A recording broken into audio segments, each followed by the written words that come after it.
Welcome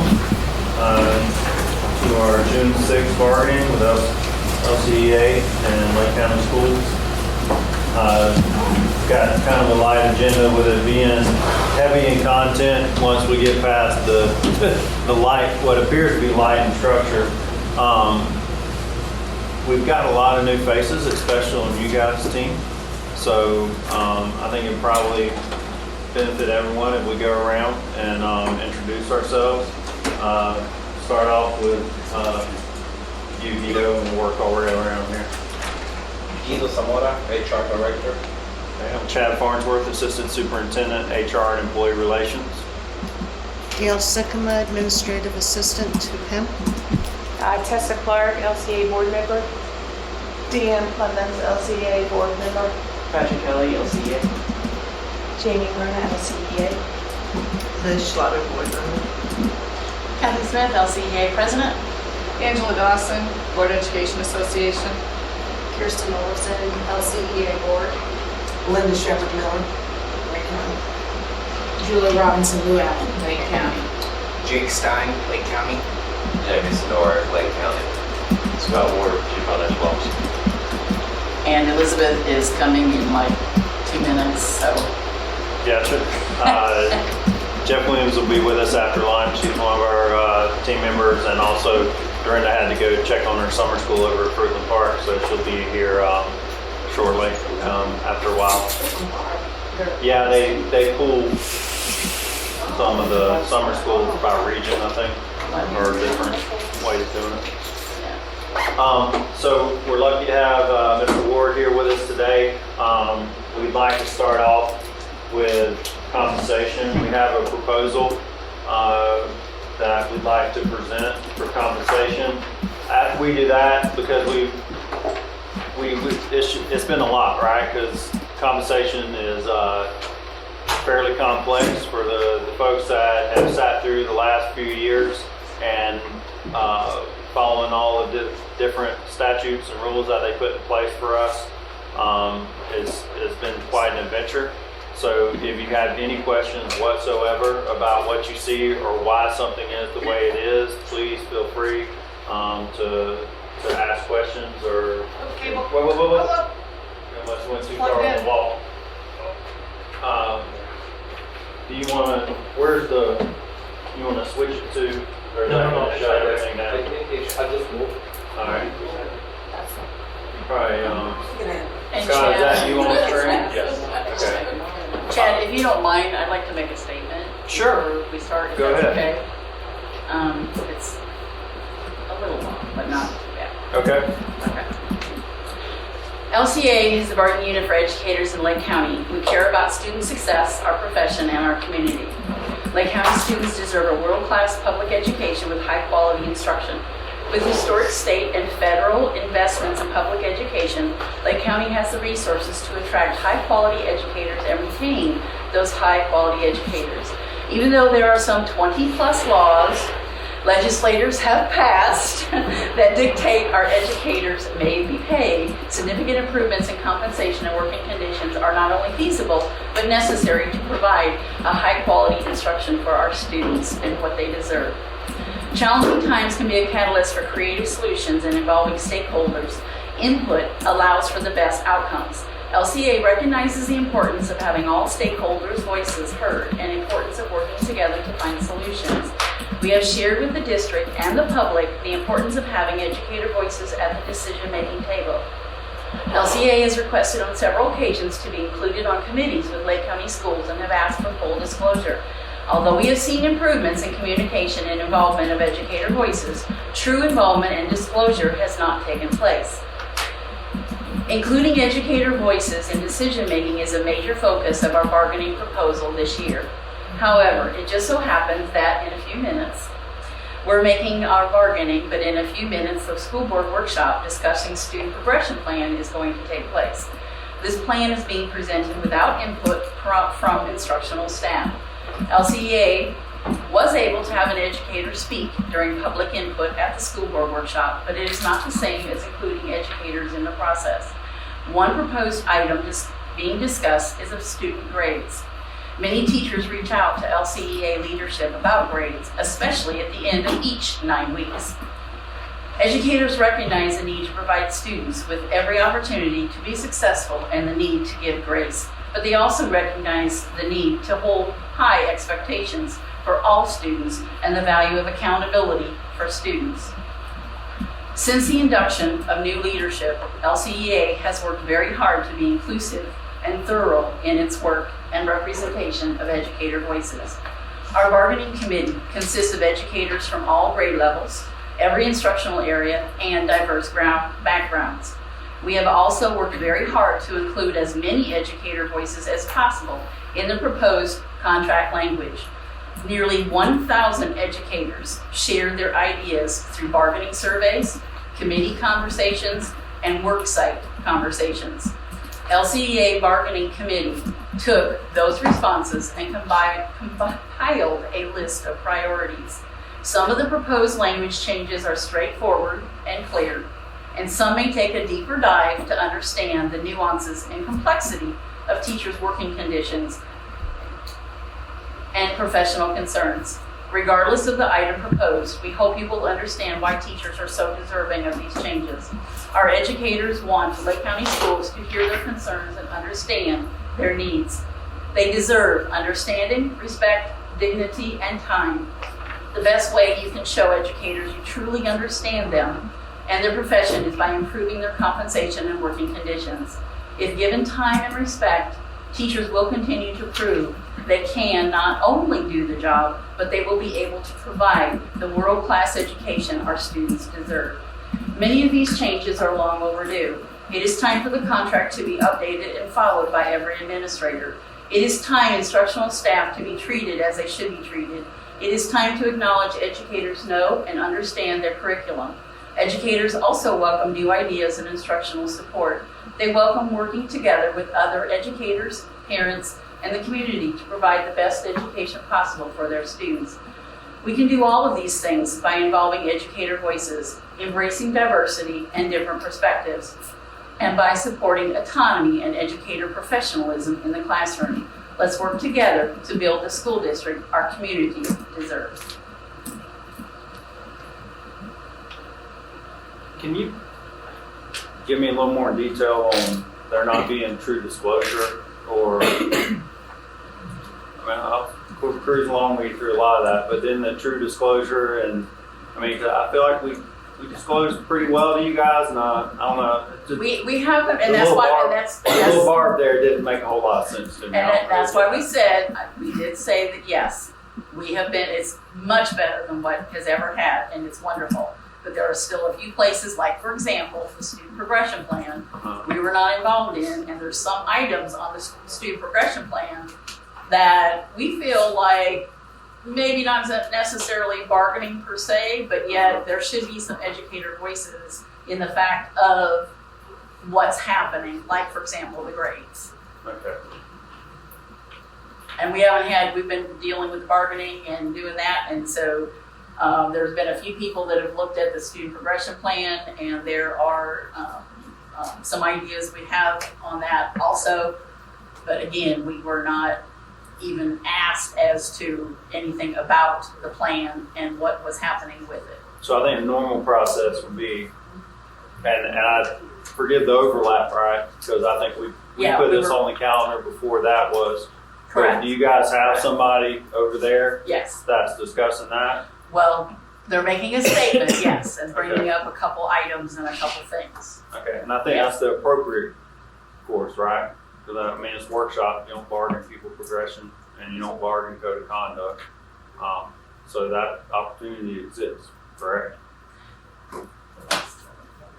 Yes, but who was the committee that comprised the student progression plan? There aren't any teachers on there for the progression plan? I thought there were some teachers on the progression plan. I don't even know who was on the On the committee. committee. I don't even know who was on the committee. If it is, it would be somebody from the district, and it would be like maybe a program specialist probably, I'm assuming, because they don't have, and it would be maybe one or two people.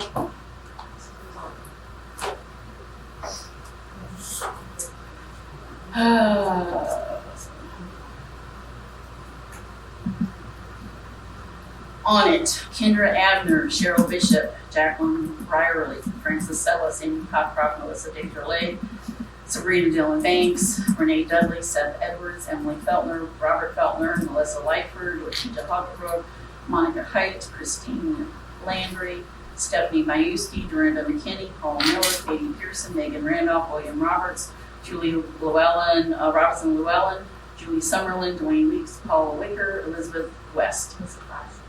That was last year's. I'm assuming it would be similar to that, which is all leadership, all management, 0 teachers. Have you guys provided any input on people We have progression? never been asked. Do you have to be asked? It has a lot to do with teaching conditions and things that are happening, just like the grading, because as we've said, administrators will come, and administrators, I didn't put that in here, it was in an explanation.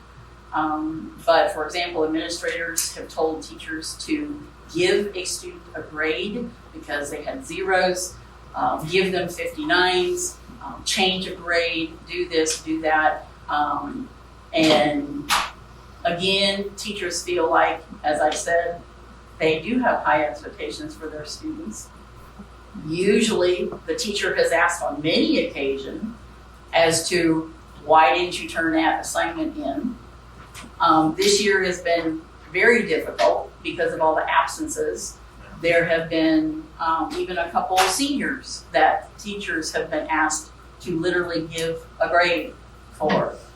There was one that came last minute, and in 3 days they supposedly did the whole curriculum for a whole year so that they could get something done. There are items that should be discussed within the realm. As I said, maybe not bargaining, but there should be some educator voices so they can at least voice some concerns as to how something is developed, how that plan is in place. And we have asked to be on every committee. We have asked. And even if it's not like for example, student progression plan, if they meet during the day and a teacher, you don't want a teacher and they cannot be there, one of us could at least be there to be a voice for at least over half of your people. And we could always do surveys. We could do whatever needed to be to give input to have that educator voice like we've done for our bargaining for this year. Well, I think, I can't speak to the composition of the committee, right? I don't know, but I don't know. I think there is opportunity for you to provide feedback. So that's what I would probably recommend, is provide some feedback to the appropriate people. Which we have started, Okay. but it should be still something that should be at least discussed, whether it be in the true realm of bargaining, but again, it has several items in there that do pertain to teachers' working conditions. Yeah. So it should be aligned with the contract and at least discussed as to how things should continue to go. I realize code of conduct, that's part of it, but it's kind of like the school board policies. There are a few of them that really should be discussed in the realm of somewhat bargaining also, in the fact of putting them and aligning them with the contract versus just saying this is our school board policy. So I don't feel like we're way out of line with school board policies. we just want I'm to saying those opportunities exist, and I think you guys have some open doors. Really, probably more open doors than you've ever had, to offer some of that feedback that doesn't exist within this room. So I would just encourage that. But speaking to some of that, and you're probably going to hear it whenever we go through the language. You know, I hate to hinge a whole lot on what we've experienced the last 2 years, right? I think we have to back up in our minds and say, okay, here's what some long-standing existing issues have been that we want to address. And I'm sure that's the lens you guys are looking through, and not overreact to. And we're rebuilding a lot of kids, teachers, administrators, everybody from the last 2 years, just from being in survival mode. So that's where, you know, I'm going to be really cautious around language this year, and as we see in the responsibilities of this room, that we're not knee-jerking to how things you know, I get it, there's a new normal, we need to address it, right? But if there are some temporary hardships, no matter where they were at, I think we have to have that lens also. Okay, well, it's always fun to start with money, right? That's what everybody's primary concern is, while all the others are very important.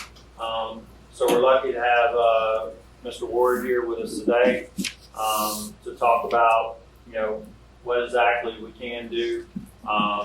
We know that there were increases to the BSA. We know that there was money that was given for teacher salary increase allocation. So we'd like to show you guys some numbers and make a proposal on teacher salary increase allocation as well as our performance pay. Mind you that we're still waiting on data, right? Because we don't have the student performance scores in to pair up to have our final evaluation data. But looking at it, it doesn't look like it's going to drastically change a whole lot. We feel like on the percentage of highly effective to effective, so that's what we're basing this on. Kind of last year's number is pretty similar, right? 60% highly effective, which is pretty good. So, Mr. Ward, you want to? Sure. So, you guys stop me if I'm going too fast or anything. I look at numbers all the time, so I can blast right through it. And if I lose you, please stop me and I'll catch you up. This is the same file that we've been using the last couple of years in TSIA. It's basically the same calculations that we were using in the past. The only thing that I did differently, Guido actually added in their funding source, so we can break it out by fund now. So we're looking just at the general fund at the bottom. We're pulling out the federal funded teachers because the grants cover them. Now, when I say that, I kept ESSER on as it was general fund. And the reason being is a couple of years ESSER goes away, we don't want those teachers to fall off and we can't afford them. So we want to make sure that we can continue to afford them. And so we've got that built in here also. We pulled the charter schools out except for Round Lake and Lake Tech, which are still with us. And they're participating in our TSI also with us. Funding wise this year, this is the first time that we've seen this substantial of an increase since I've been doing this since 2004. We've got our base student allocation. We always talk about the base student allocation because that is considered recurring funding. So when it increases, we assume it's always going to be there. I only know of one time where it got cut, and it's slowly been restored since then. But so about a 4.9% increase. So 4.9% increase in recurring funding for us. If you've heard me before in the past, for years it's really been about 1.2%. So it's really a substantial increase of what they've done in the past. Nowhere where it should be at, but it's still a good increase for us. So what I have here is I have everybody's salaries, I have everybody's funding source. Here is their current base salary. Here's the TSIA amount, or the teacher minimum amount. That is what will get us to the 47.5. And that was one of the things we talked about earlier. We really want to get to that 47.5 because it changes how we can do our performance pay. And the way that we're doing it, we're probably looking at it a little bit more liberal than some other districts. What we're saying is once we get to that 47.5, we've met the mark and now our performance pay can increase. If you're under 47.5, your performance pay is hinged at your beginning teacher salary is 1.5% of your grandfathered increase. Once you get to 47.5, it only has to be 75% or 0.75. So when it's 0.75, that means you can give more money in performance, which is really what we wanted to do. So that is kind of how it starts out. We've got a lot of teachers in here, so we pull this down to the bottom. And so here we are. So this was 21-22. That was our minimum effective grandfather, highly effective grandfather, effective performance, and highly effective performance. And that got us to our minimum of 45,725. That's what we currently are. Okay? So to get us to the 47.5, we would increase the minimum teacher salary of $1,775. And then these are all formula driven because of the statutes. So that's what sets up what our effective grandfather, highly effective grandfather, effective performance, and highly effective performance. So it comes out to almost $2,958 increase. So you can see the impact of giving 47.5. It allows us to give a larger raise here on our highly effective teachers per the statute. So that is what 47.5 looks like. What I did here, I totaled these amounts. This one here is only counting the general fund portion. So you have total costs. It's over $9 million here. It's $8 million there. I'm backing out because this calculates everybody being high effective performance. So I back out the grandfathered, the effective, and then the NOAA vowels, and that's basically off of last year's numbers. Again, it's an estimate, but we think it's not going to fluctuate substantially from year to year. So you're looking at right at $6 million for the 47.5. Any questions? What happens to people that are not evaluated? They don't go to the teacher minimum. What if they aren't? What if they're already above the minimum? Let's say someone's been working here for 20 years and for some reason they were out on medical leave and didn't have an evaluation. Good question. Does that happen? I think we had one that I recall of last year that had left and then came back. They missed part of the year. So they had a break in service. That's the only one that I know of last year. And there's no way to give performance pay to somebody that doesn't have an evaluation. Well, you can default them to effective. Because the only people, because if you have a poor evaluation, you don't get to move. So by not letting them be treated as effective, you're basically saying you got unsatisfactory or needs improvement in a way. I think it's hard to say because I'd have to know the variety of reasons of why they didn't get an evaluation, right? Because they might not have been here to get them. So.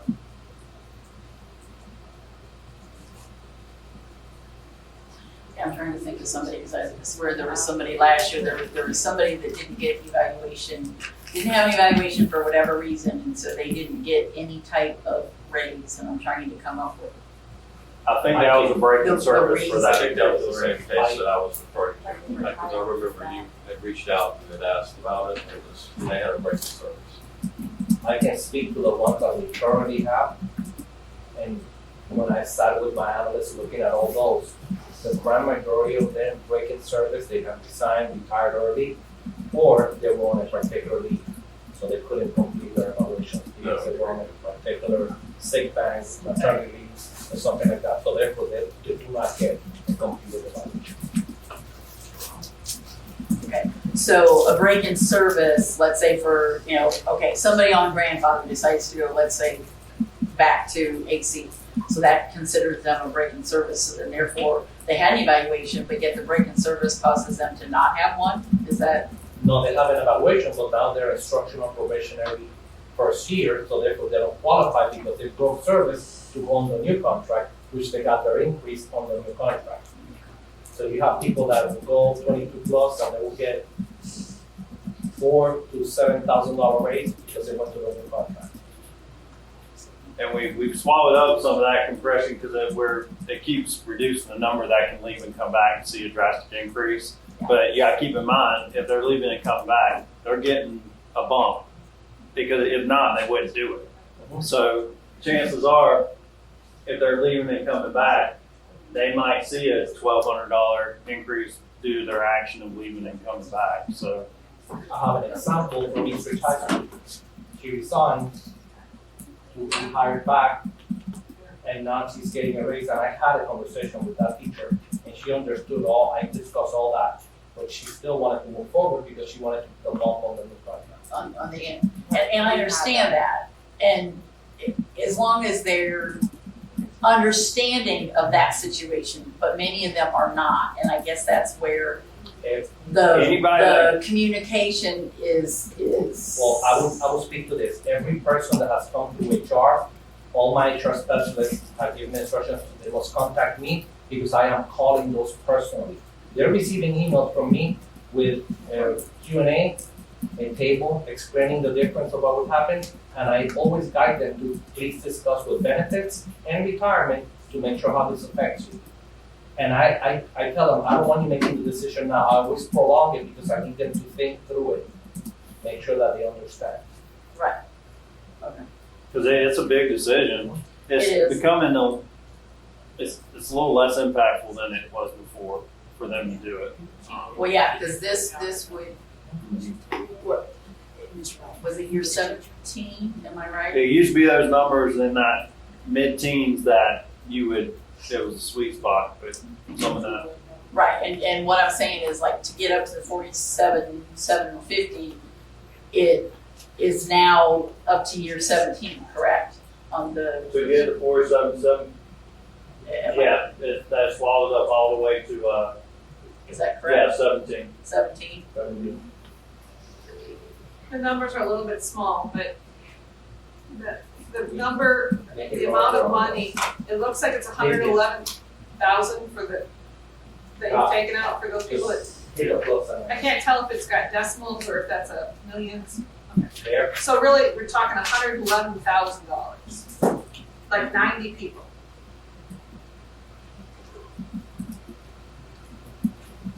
Because Wow. you're using that 2958 divided by. That's typically the range. It goes from, based on the last few I years. mean, how he did his spreadsheet, this is a back out assuming Yes. anything less than the 2958, so, Correct. I mean, just do some simple math, it looks, that's, yeah.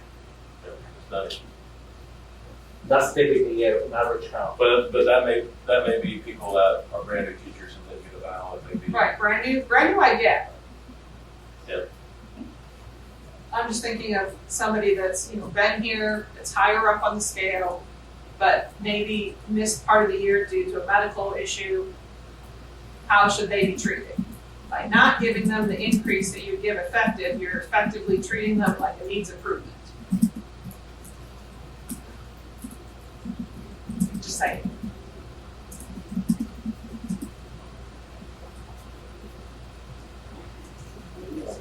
Well, by treating effective, they were not in the classroom to be.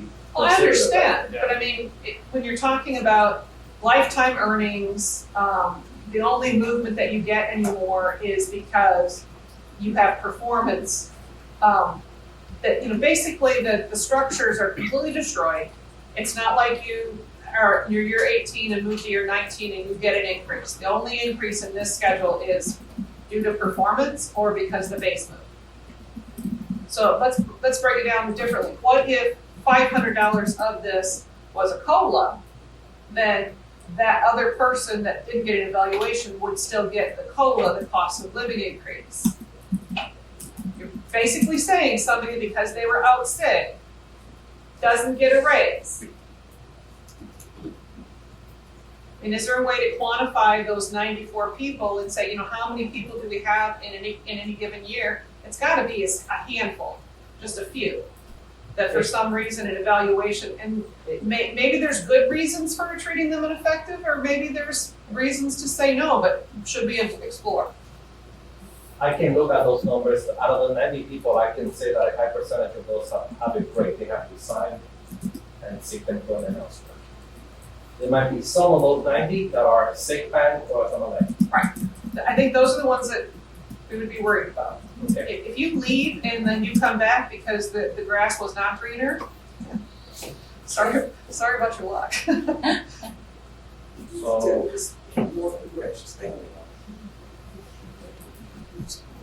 That's something we'll have to do some research on and see. Yeah. Yeah. Because we've also got people that they might have some elective things that they do during the school year also, right? And that might not be an illness that fell upon them. But if, so, and that's what gets tough whenever we're evaluating sick bank, right? Because you're just like, whose illness is worth Oh, an more than elective somebody surgery, else? I was thinking Yeah, like, like an elective surgery. like an elective class. I was like, what? We do see, it's probably less in the instructional unit. We see that more in our non-instructional unit. We have some people electing to do some things at convenient times. So I'd be curious to see how some different things hit and what that means for people. We break that out. And since you brought it up, yes, it would be nice to see if it would be how we could break that up and maybe have part of it as a COLA so that maybe somebody else. I think that's the only way you could legally do it, right? Because it's not performance pay, right? No, literally, other districts have a default that if for whatever reason, I mean, like, let's say there's something happened that your scores were not calculated. They decide, because every once in a while you have a test that just comes back and they say, sorry, we can't calculate a score from this test. Okay. Or what happens when they establish that new baseline year? Or, or for people on leave. And some contracts literally say that if this is your situation, then this is what happens to you. And they default them to a faculty. And it's never been turned down by the state. So it's not illegal. It's just a different way of looking at, how not to punish them. But a COLA would be another way to do it too. The COLAs have to be like 50%. It cannot be more than 50% of effective for performance. Gotcha. But if you do a COLA, you have to do it for everybody. So you have to. Right, you basically back that $500 out and call it a COLA, and then those people that had no evaluation would only get the 500 if they're above the base. Question is, how many people is it, and how many of them are actually above the base? Because, if there's no one above the base, maybe this isn't even an issue. Yeah.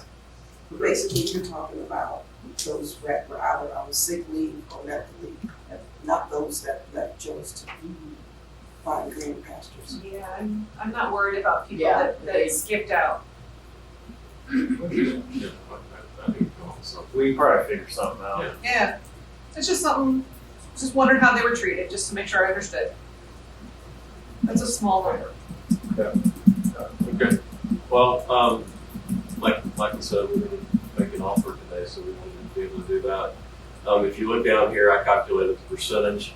It's about a 3.8% increase to the minimum. Of course, most of our teachers are at the minimum, so that would be about a 3.8%. And we're getting about a 4.9% increase in our BSA, so we feel like we can do more. So the offer. The 3.88 is more of the, like an average then? Yeah. Okay. Well, that's, the 3.8 was the difference in minimum teacher salary. Okay. Okay. So it'd be a little bit more percentage for some of the other performance. So the offer would be getting us to $48,000 over. So that would give a $2,775 increase to the minimum, a $3,700 increase to the highly effective grandfather, and a $4,625 increase to the highly effective. And then your effectives would be $23,1250.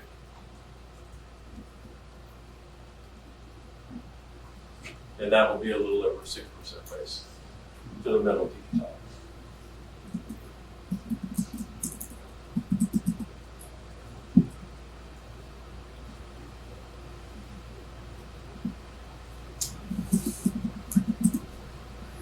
All right, so the other was the TSIA money. This is all inclusive then of whatever. Well, We couldn't even reach the 47.5 with the TSIA money. This is general funds combined. Okay, so Both- but this is both- a combination Both of them are of, combos. This just has more general funds coming in. right, and so this is basically the combination of all funds, let's say. Okay.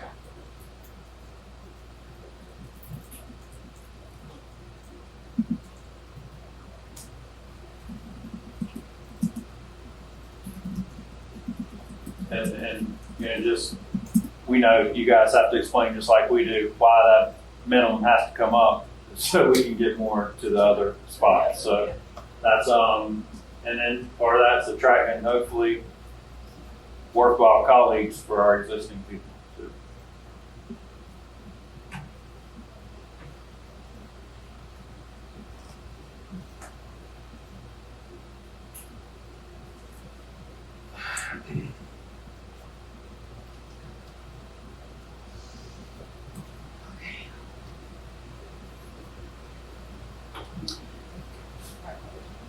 Do you possibly have a, lack of a better word, a guesstimate as, would it be, it wouldn't be like the total of those 94 people. I'm getting the list. So, okay, I'm just curious after it's been discussed, I was just curious how many it was actually. And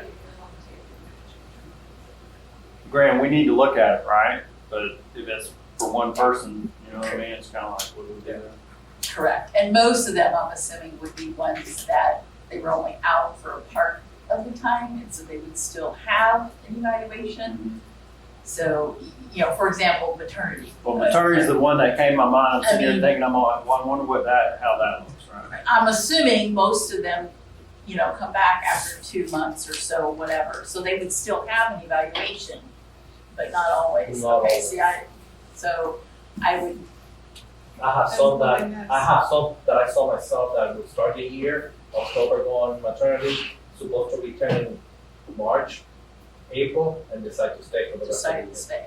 And we're done at that point. So they didn't have. Okay, other question is, you said you were figuring that out. Another question would be, all right, what level now does this entail to be the 48.5? Does that go up to what, like 19? That's through 19. And I guess I'm just guessing based on my experience.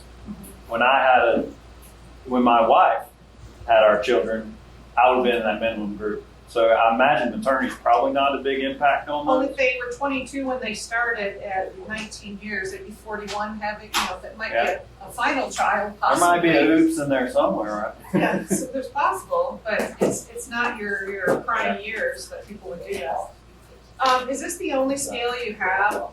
Like, did you guys think about the psychologist issue that we discussed last time? I'm sorry. Did you guys discuss the psychologist issue? We have not. As we raised it, like, we would have to figure out how, because the link is broke, right? Like, right now, this base psychologist, which used to be based on, like, a teacher with 10 or 12 years of experience and a master's degree, and it was a higher base salary. Now it's the same base salary, and I'm assuming you're having difficulty filling those jobs. That gets us into basically the fifth level, 0 through 4 on the psychologist schedule. I think it's like any job, whether it's instructional or non-instructional, there's challenges in filling them, but we haven't, that hasn't been something that's come screaming from the treetops. Well, but how was their schedule created? Because it's required for them to have a master's degree. So does that scale include master's degree? In which case, are you paying them for a master's on top of what they've been receiving? Because literally you're actually paying them below scale if you're not. Think about it. Master's was included in that number when that scale was created. Now that we've had these tremendous jumps in the instructional and now corresponding jumps in the psychologist, you back out their master's degree, they're literally going to be below the new base. We have to do some interesting calculus into that to figure out what the right salary correlation is.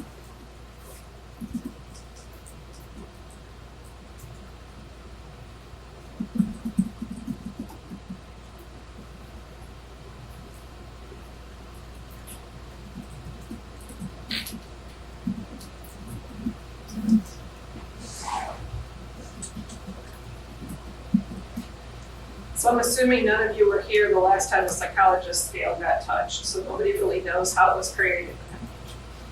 Go ahead. Examples that I've seen in other places is that it'll be like, okay, it's a 10-year teacher base plus the masters, and then there's like a formula that sets their base and however the increases are set. So, What we've done is we've captured their money and subsumed it, and there's no longer that, by the way, you get additional money because of this position, you start at a higher base, and the scale should include their master's degree. That needs to be very clear. Or they should be getting paid for their master's on top of the scale, since the scale no longer represents that differential.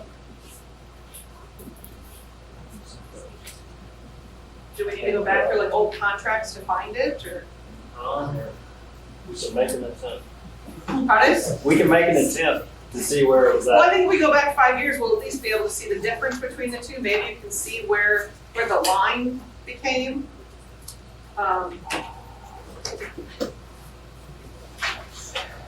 And since they're paid out of federal dollars anyway, it wouldn't impact this. Plus, it's a very small group of people. That's what he's pulling the number. Yeah, and I think it was like less than 30 or so. Some of ours are paid out of the village too, so Pardon? some of ours are paid for out of the village funding. Okay. Yes.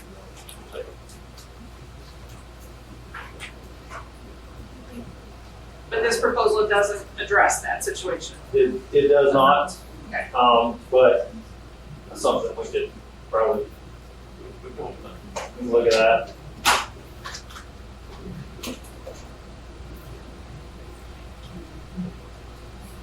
Any members of this? Just psychologists and guidance counselors don't have separate scales? Just psychologists, okay. I think our OTs and PTs are on professional manager. Yes. Just wanna make sure I wasn't OTs. missing. Sometimes OTs and PTs, yes. Psychologist is the only other scale. we have 20. 20 psychologists. So I mean, you think, so what you're saying is just incorporate likely the master's degree supplement, increase the scale to make sure that's included. Those are the salaries.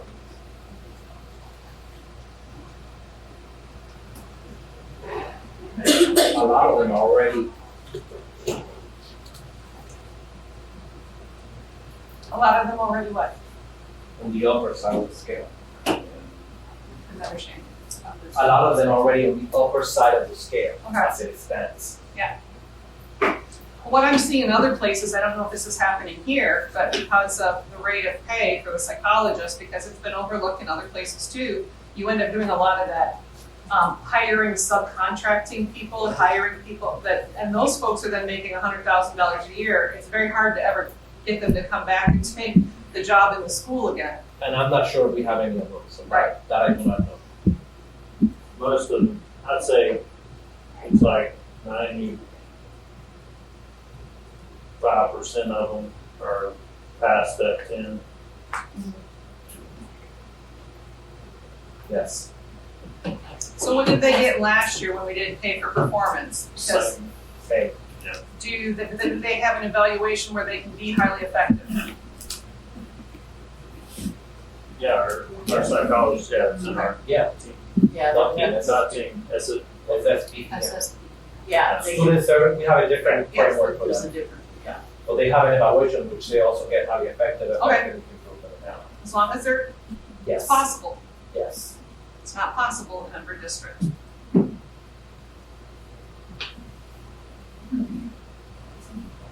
Yeah, well, It's been that way here. some of They them good only with did that. pay for performance with instructional. Well, ours is instructional for whoever is In your group, in our group, and they're in our group, so that's. So they, we use district scores for their student performance. All right, let's do that. Which also helps because that's no problem for. it helps them because the problem is that you might have a psychologist and they only have critical schools and if I do that, it would guide them and somehow better. So what we do is a district score for them based on students, so yeah. So it is more of an average like we try to do with Yes. other people.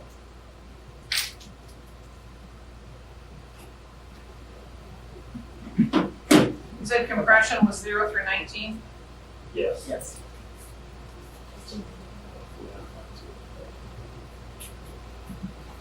And you got 48.5, Olmsted 19, and then 20 goes to 49,200. And 200, so that's 700, so that's a decent difference there, at least. Yeah, and It's about $50 at least, which has been for a little while. Yeah. Okay. And then the two columns again, VA is including all funds and VD is general fund only. Yes, ma'am. Okay.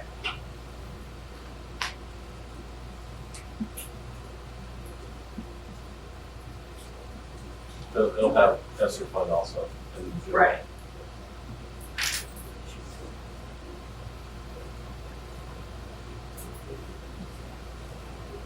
Okay.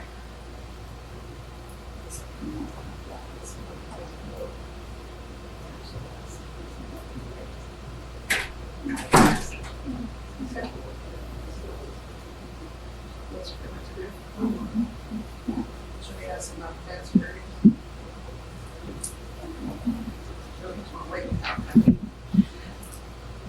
I'm assuming we would receive this information in writing somewhere or in electrical, in As far as electronic. or this whatever. goes, yes, we kind of want to I mean, present, and we figure we're here all day. If Got we're in a good spot to TA, we'll drop it in. okay, one more question then.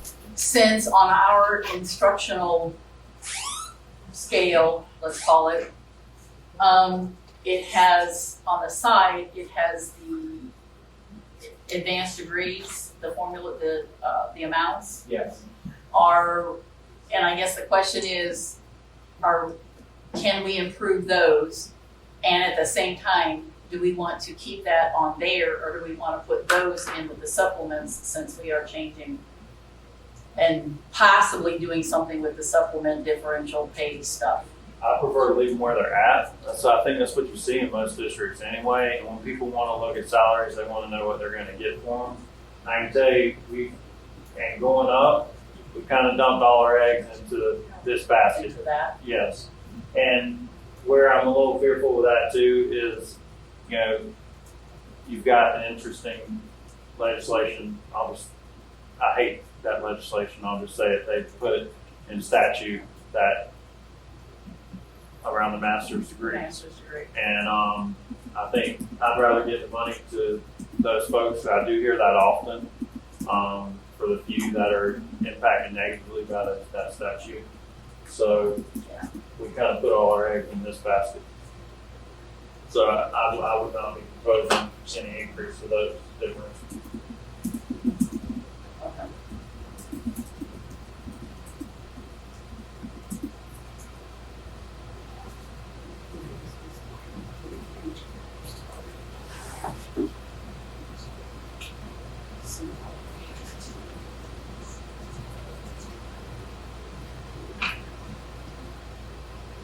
All right, other questions? Anything else instructional with this? All my questions answered. Anyway. Do we want to offer some comment, or do we want to just continue? They're going to bring me in, right? Yes. All right, Until they have a proposal. so I guess let's just keep going. Just to let you know, the other cohorts went because they wanted Okay. the input after what she said. So they're over there discussing I think what some of the the stuff, plan. we've So- had some small nuance changes in our proposals as we were grinding on things, but I wouldn't mind taking a caucus right now, if that's okay with you guys, to give you some time to discuss. If you need to check in next door, you check in. But if we could break for say 30 minutes. All right, welcome back everybody. It's 11:08, back from caucus. Appreciate everybody's patience. One of our differentiated pay scale, essentially your appendix C and appendix D of the contract. We were focused on, these last we could tell had not been touched since around 2010. We used somewhat of a guesstimate number, kind of a historical salary around that period of time was probably around 38.5, something like that. So you'll see the percentage of what they were, okay, cool. Of what the basis of the percent was then. We talked a little bit about the idea of static and in place versus something that naturally flows up as the base salary flows up. We started calculating that and looked at it, and then our thinking went back to something that was fixed. There's so many factors now that determine when we're trying to calculate a base pay raise for teachers.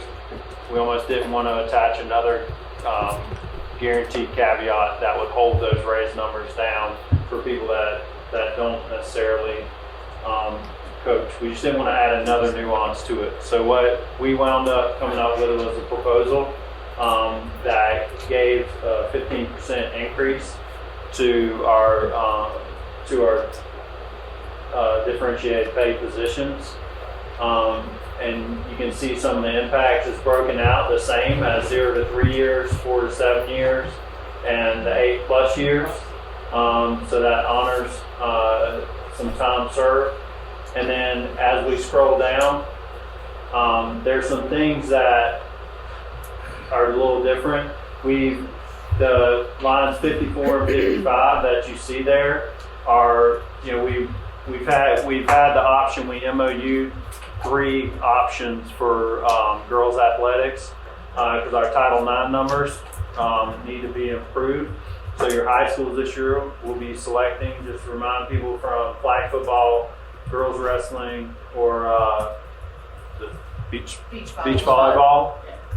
So that's what those other approved sports, head and the assistant, would be at. We match them to other similar rates of coaching positions. You want to scroll down? Can't remember if there's anything else on this one. Okay, so that's kind of the athletic realm of things. So now we switch over to the other differentials.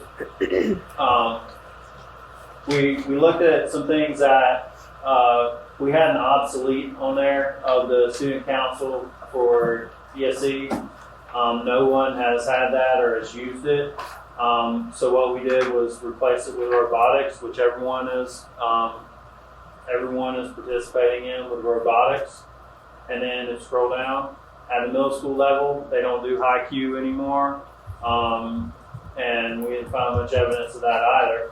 So we added robotics there also. So essentially what that does is it frees up a club in another location also. And then the other approved clubs is a number that 250 number has been sitting low for quite a long time. We felt like that was way too low. So what we've done is pulled that out as and gave it a 50% increase to bring it from 250 to 375. And if you scroll over to the right, I put your most experienced people who sponsor clubs at over the $400 mark. And then lastly, as something that's not necessarily existing on this schedule, is a $500 stipend supplement for program specialists across the district.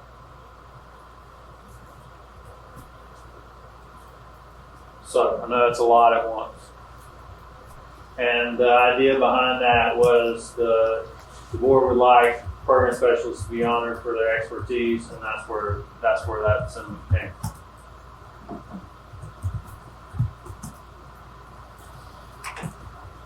And scroll back to the beginning. All right, understanding everything, go back to the portion where you were doing was it middle school and elementary, when you were saying Okay. something about the other approved curriculum. I'm assuming the other approved curriculums, the administrator would be making a recommendation, whatever you want to call it, as to whether they would approve a club or not. That's the way At I think it is now, yeah. Point, just continuing on with that. Yeah. Okay. And so the other approved, so there would be 4 of them, drama 2 in the middle school. Okay, the elementary, the same thing, so they can have up to 7 of them, of whatever the administrator feels is necessary. Okay. Approved clubs. That one doesn't say curricular. Do they have to be curriculum related also? I'm assuming. It's robotics. In elementary. Website. It says club. Because there's non-curricular in elementary, so is that why it's, so it's like a combination of both? Okay. Yeah. Then my other question is, the program specialist, how did they come up with the $500 stipend? It was an amount that we discussed and what would be something, I don't think there was a formula behind it.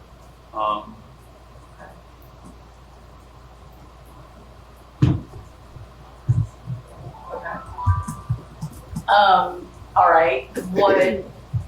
So what about putting the program specialist then at possibly then a 0 to 3 to the 4 to 7 to try to make it then a little more, if somebody has been in that position, 0 to 3 at whatever, and then, see what I'm saying? We started out like that. Okay. And then we wound up, but we had 500 at the top end and scaled it back. But then we're like, somebody's got to wait 8 years as a program specialist in order to get it. And you might have some, we just felt like the more we hammered on it and twisted around, that we just wound up doing one solid for all. But we did look at it that way. It just seemed a little weird to try and apply this same logic to it when you realize, the 8+. I'm not exactly sure how that would impact and balance out across the number of them. I'm assuming there would not be too many that would be at like the upper level, which Yeah. is the 8 and above, per se, as being a program specialist, because many of them, just like other people, they have decided to go into the administrative realm Yeah. or managerial realm, and so they don't stick with the program specialist. So Or it's later those- in their career. Yeah, so it's kind of an interim because, again, sometimes they actually ask for the master's degree, for example, in leadership to be a program specialist and to be some of these other things. So in that realm, maybe we could just look at right now being like a 2-level thing, if there's a possibility. If there are, it would be only like a handful of people that would be at above 8 years, I would think. So maybe they could get a little bit more, like $750. I don't think it would be a handful of people, I would think. I don't know. I'm just, We'd have to break out the Putting it numbers out and look. I mean, if there. you guys are going to propose. I'm just asking to think that, there may be a few of them that are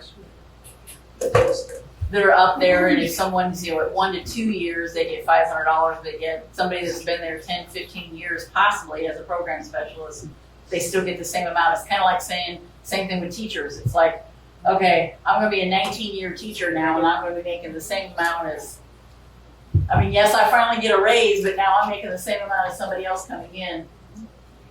So that kind of is the same situation to me, if you think about it in those terms. Yeah. But it is wonderful to see the differences in that. At least supplements are going to have a little bit of a difference. And I know that it's been years. I mean, it's been, I think, before I've been on bargaining. I've been on bargaining a very long time. And So, I mean, they looking have at not this as changed. competitive. They've not changed.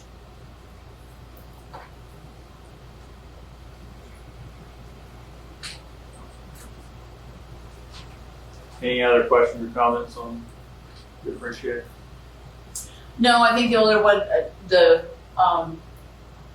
can I ask Dorinda, most of the clubs that are in the elementary, are most of them curricula?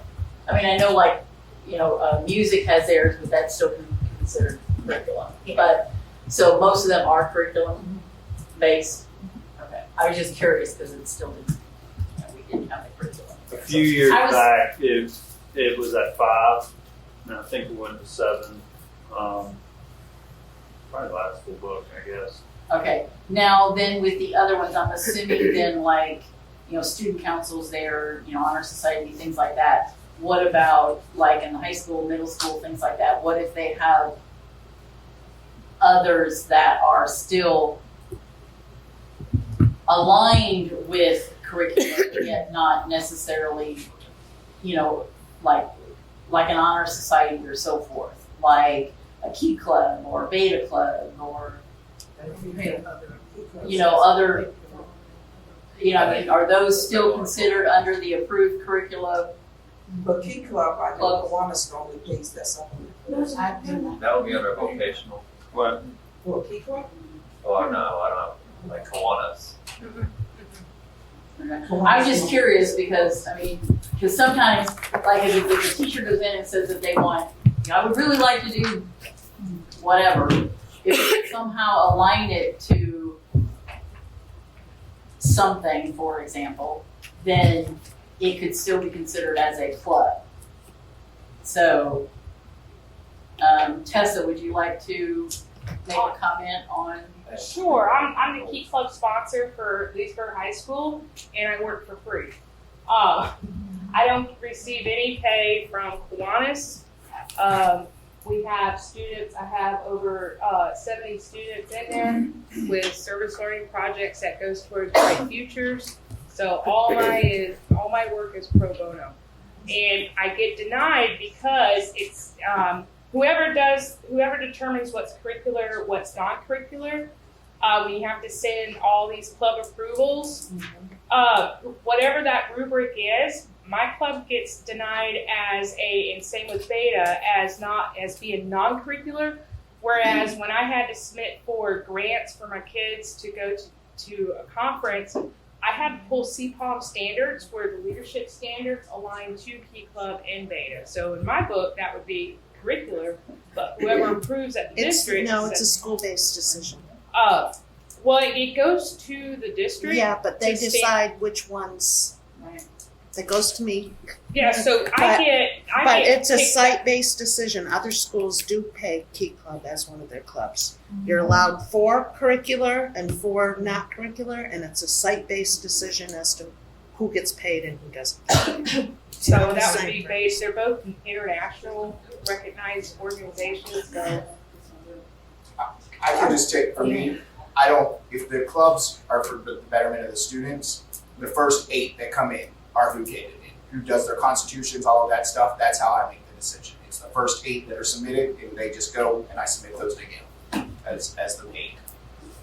And I don't do a supplement for Key Club, but we have a relationship with Kiwanis, and so they give the stipend to that sponsor. and it's probably a bigger Kiwanis down there as opposed to Leesburg. See, I think I give a Key Club. So I think you probably historically have got long-standing clubs that are soaking up spots, right? So that's where you're probably from a school-based decision. So the paperwork goes to the district, and then it's determined by the school. Which ones get the supplements? Administrator. And most of the time, my people come in and talk to me about it. They want to start something with a social studies, national honor society. They'll come and talk to me ahead of time to get me prepared so I can look for something for them to see if I can move something. So to move funds or extra people like a key club, like Kiwanis helping out with something or Yeah. whatever, in other words.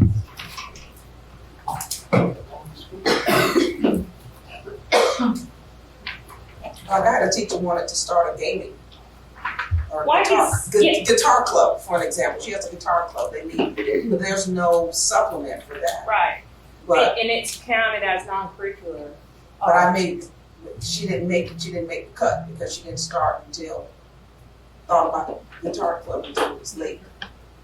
I just think, in my opinion, if you're a nationally or internationally recognized club, that the money's, those students do benefit with bright futures like Beta and your service learning clubs, then they should be a priority, not, I shouldn't have to be overstepped by, no offense, the hamster club on campus. Because I'm actually putting forth a service for the betterment of the school, the community, and the students. I think without knowing what they're doing at Leesburg, there's no way to really tell. I'm just saying, is high Q used at high school? Yes. Yes. Yes.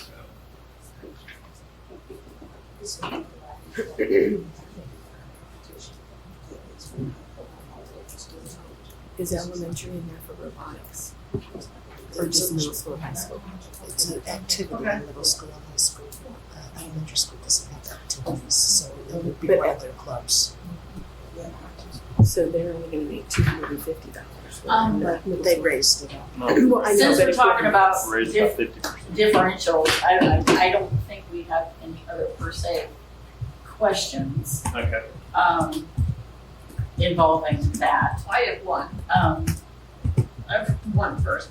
Explain to me the 0 to 3. 0 to 3 in that club position, or 0 to 3 experience the district? And that's In why that specific club. in the club, yeah. Which may be in here. So what I thought of doing, since we knew you were going to be bringing some type of whatever proposal with these, we went in and looked at the language that goes along with this, Okay. and so we updated some of that. So we can send that around and we can look at that maybe at the same time, because it would make, Does the updated language have price tag hooked to it? I don't think, no, Okay, I was just curious. no, Go. no. Good.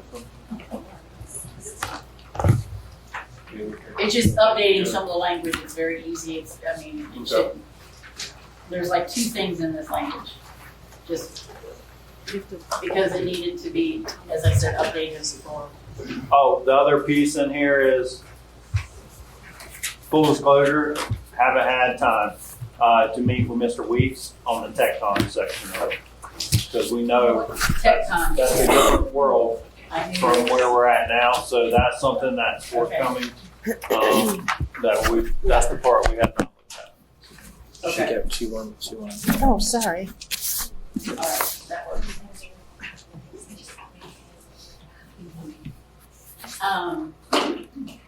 Which along with that same thing, then the TechCon, the idea of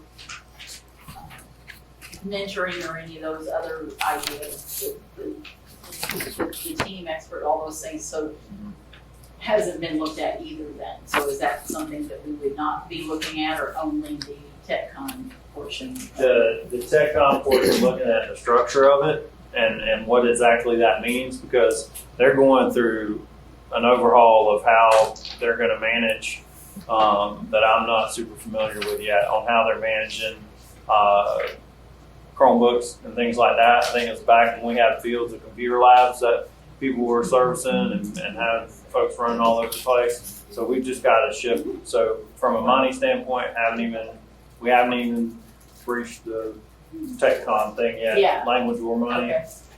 But no, we do not have a presentation to increase the.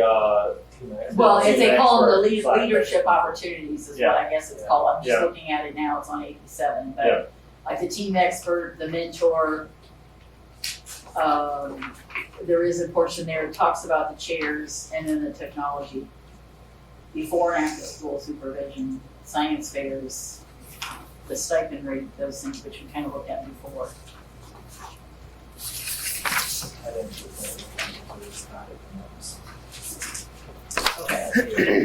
So right now, you're only thinking about the tech portion.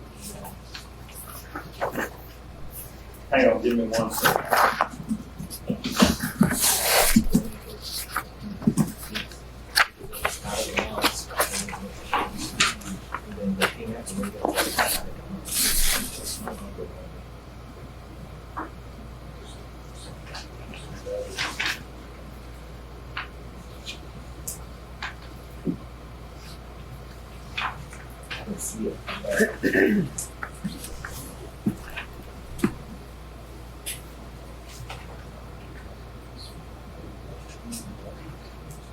Yes.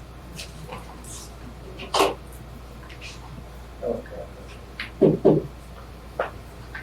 Yeah, so they're good with the, they were good. Oh, they're already there. Yeah. It's, So. hold on, it's- let me put it back up. Put it back up.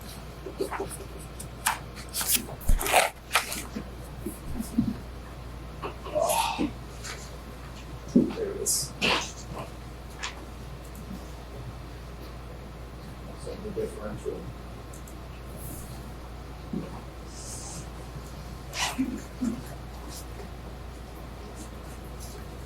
Now we're cutting off. It didn't transfer on mine. What are the 3 lines? It's just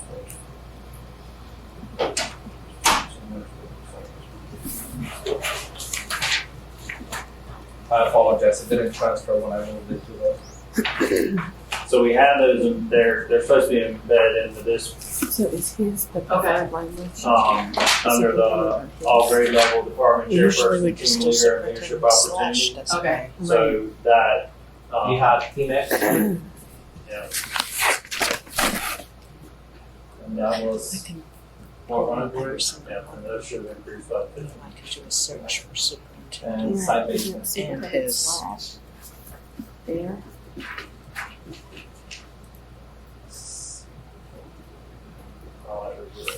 This is untouched since 2010. Will the site-based mentor have still the range of 1 to 3 for every 400? We didn't have a proposed change on those. On that. Okay.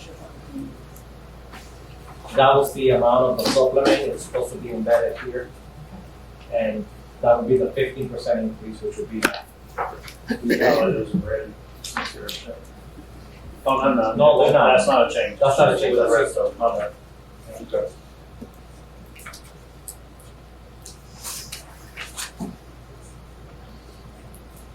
Oh, okay, so you have the 15% then, which would be for all of the. Yes. All right. It was just not included when I moved those tables over to Excel and didn't copy those to one. All right. And then would that also then change the testing coordinators? I didn't have those. That table. And to add to their.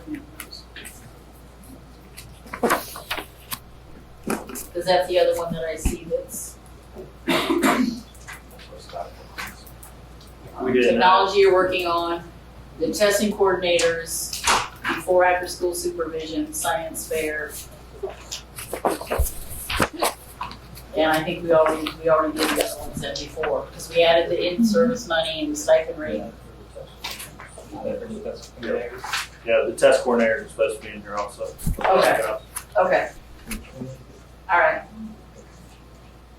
But the other one's not included, the technology context or? The That's tech what they would do. have not, because the Okay. Yeah. structure is so different. Yeah, they're And what? working on, that's the portion that they're working on, all technology. What is And included? the science, Science. the science fair. So you said testing coordinators will be increased. Yes. So I thought some of these made in. They're just in language, they're not in the appendix.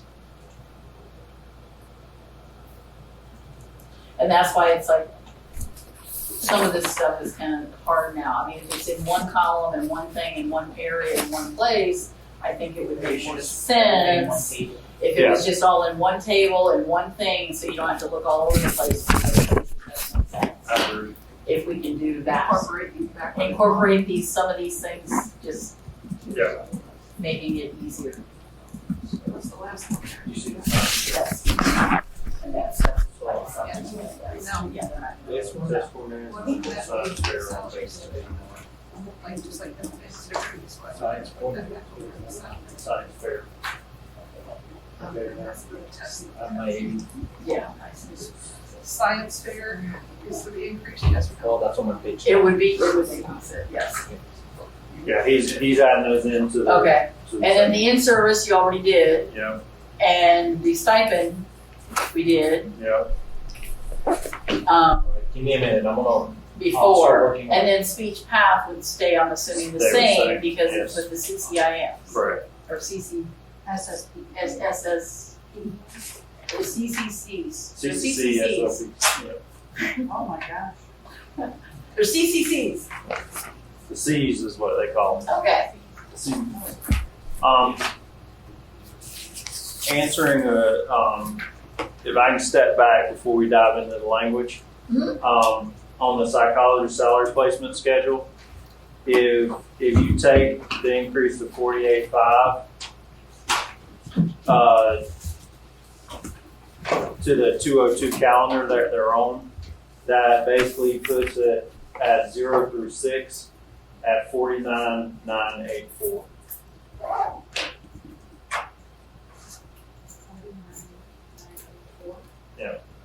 And then the rest And then would then be, it flows down from there, Flows. and they get paid for performance. Like they would get like everybody Yeah. else.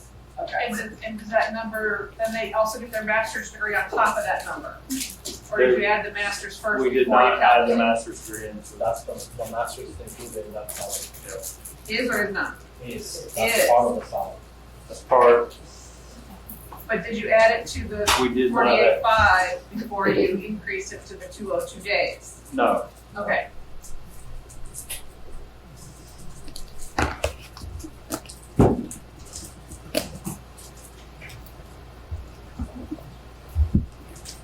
Sorry, I wanted to visit that for you.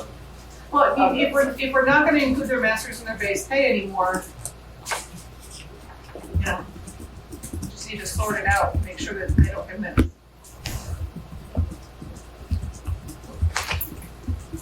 I mean, you're looking at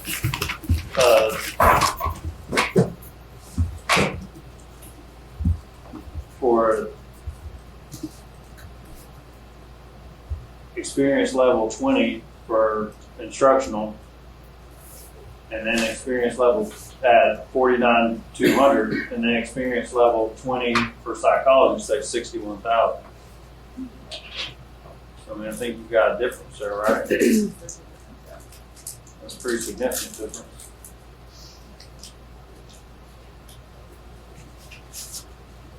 I don't know what you're looking at, sorry. I'm looking at the instructional salary placement schedule now, Yeah, it's got a website. and the psychologist salary placement schedule. You've got the differences. Granted, it hadn't eclipsed as many years, but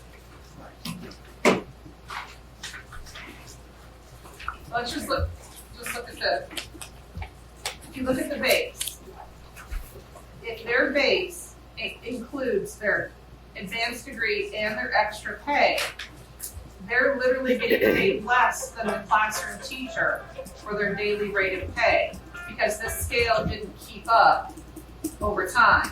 But this doesn't, they have additional advanced degrees. And that's what I was asking, was it calculated in or is it added on top? And they said it was calculated in. So that's why I'm trying to, yeah, master's is in. Master's is in. Right, so but right now, they're getting paid for their master's $200. Compared to the other. Because a beginning teacher gets $45,725, beginning psychologist gets $45,925.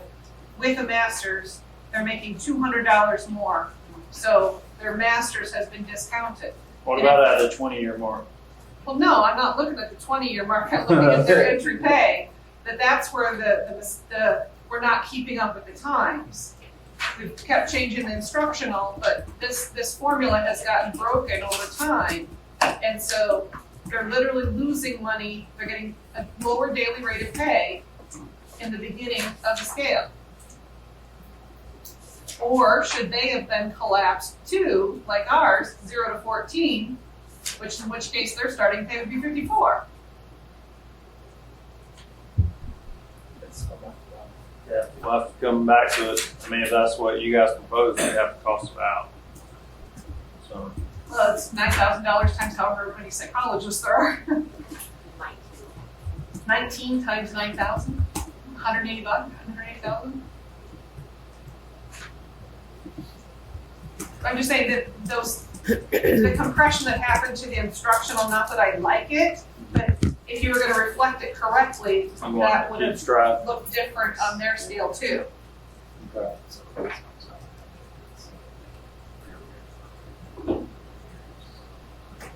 I got you.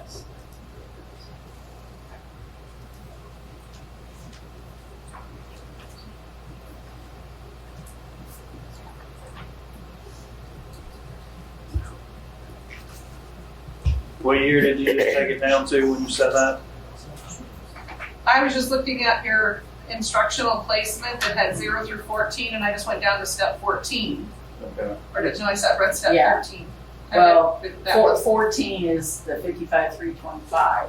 Of course, we're going to 19 now. Yeah, if it so- goes But- where we're But you could do the 0 to sucked up the whole 14, maybe. schedule. But cost it out and see. Yes, it does. if we're gonna go to 48.5, that's 51,000 by the time you add in the masters, and then they have additional days. You really need to be at step 10 to even show that they have an equivalent amount of pay as the beginning teacher. I'd have to do the rough breakdown of days and stuff, but I got I'm you. just doing mental Yeah. math. I got you. Yeah, because since their master's is included in the pay Okay. versus instructional overtime. Because they have to have the master's degree in order to have the. And you said they work 202 days? Yes.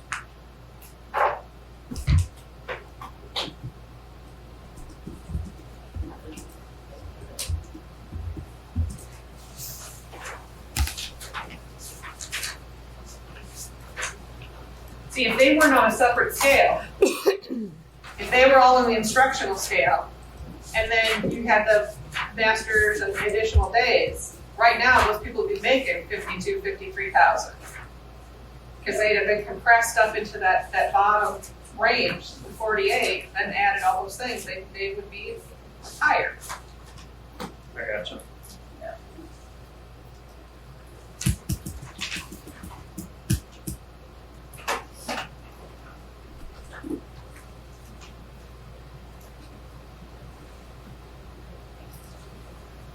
All right, well, y'all want to move on? Okay, the Article 16 goes along with what we've just been talking about with the supplements and the differential pay positions. And if you look on this, if you look at section 2, basically taking out the one sentence there, beginning with 18-19 school year, supplement allocation will be determined by student enrollment. Would change, I mean, that's no longer kind of, we're not doing that. Section 4, if you look further down, basically it's prior to appointing teachers for differential pay positions contained in Appendix D, the principal will publicize within the school the positions to be filled for no less than 5 days via the email system for all building employees to use. So basically just asking for the clubs to also be advertised. If they're vacant. If they're vacant.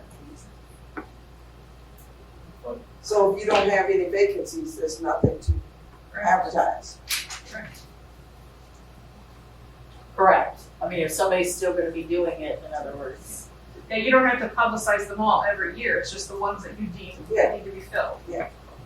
Like, somebody leaves as, a football coach and they leave, then that should be advertised so somebody else could possibly, now it's still what you want to do with the position. And I know that, yeah, like, But- before they left the end of the school year, they knew what vacant positions were there. And as far as like a football coach, if we go for a head football coach, we normally do a committee for that, but if it's an assistant, then that's still, that head coach has that, chooses his own. It's more about the clubs Okay, than it is anything else, but, it's still a position that is, Just let everybody know. it should be letting everybody know that position is there. But don't If we someone else but wants it, we advertise the entire list of everything. Even if I have people that are in them, the entire list goes out again for every position, goes out with teachers at their end of the year thing to see if anybody new wants to take it on or whoever, and then they submit to us from there. And so everything's advertised. so, okay, that's fine. So you mean it's like sent out through an email? Yeah, I sent it through Okay, the whole okay, list of so everything. So Maybe what we we're can understanding compromise. is we have no, Maybe we compromise and say, but put that language in what we're here. finding is we're very consistent at being inconsistent.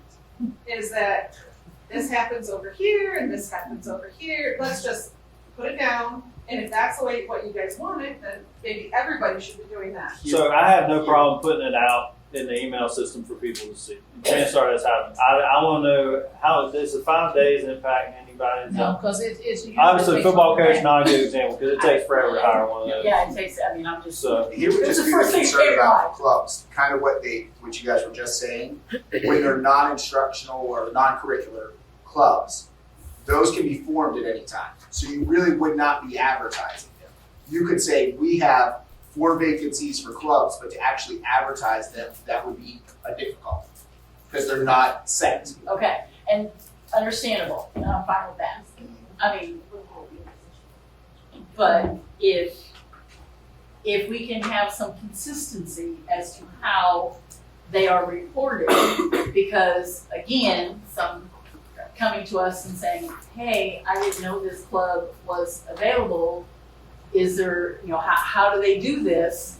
So this is why it was brought up to where we have consistency as to, okay, we're doing this clubs or athletics, track and whatever. I mean, we're doing this. Are you available? Do you want A, B, and C? And it's more for the idea that, I mean, if somebody wants to do the guitar club and you don't get paid, that's something that they're wanting to do on their own, more or less. And I understand that. And that's up to them. But if these are supposedly paid positions, it should be an opportunity for everyone to be given that opportunity if they would like. It's still your choice as to who you present that to and say, yes, if you want this, I'm going to offer it to you. And that's what I'm saying, that goes And out that's at fine. the end of the year, the whole supplement list goes out and every teacher gets it because it's part of their package. And they choose they'll check off if they want to do a club or something. Then if we got 3 candidates for it, we talk to them and figure out who's going to get it. And that would be fine. So we just, instead of saying there'd be but I mean, the email system is still there. I mean, it's still there, the email system. That's all we're saying is to use this. So, and again, if you're using it, that's wonderful, but I don't know whether everybody is. So this is saying now that, yes, we have a common practice, and this is what we do. And I didn't do that this year. When I did mine, I was at a leadership meeting, so that's all my department chairs and everything. So we discussed those openings that were in there, and they took it back to their departments to share the information that was in there. We do minutes and all of that stuff that's shared. Someone takes minutes, so it's not something I put on email. But once they knew that those positions were opening, I received emails from different people who said that they were interested in applying for that position. Well, that's still somewhat using the email system in a way. I mean, because, at least it's out there and it's there. But we have, as you said, no consistency sometimes with some of these. Do they know about it? Yes, they know.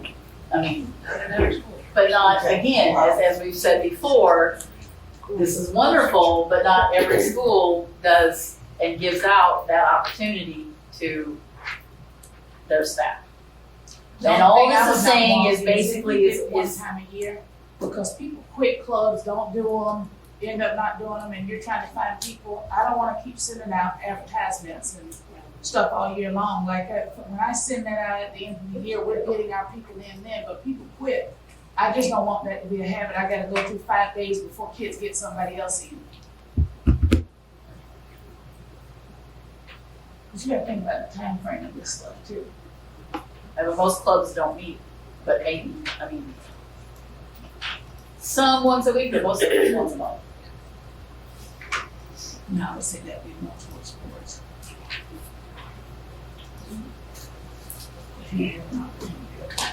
And it's still a vacancy. If you have a vacancy over for an instructional position, you advertise it, it's still a vacancy. Because we want to get them in as soon as possible. And most of the time, they're not, I mean, yes, it would be an exception where somebody would leave for the most part in a club or athletic or whatever, and that would be an exception, but most of the time, it would be the one time a year, which would be at the end of the year that you're requesting for clubs for next year. Yes, it would be the one time.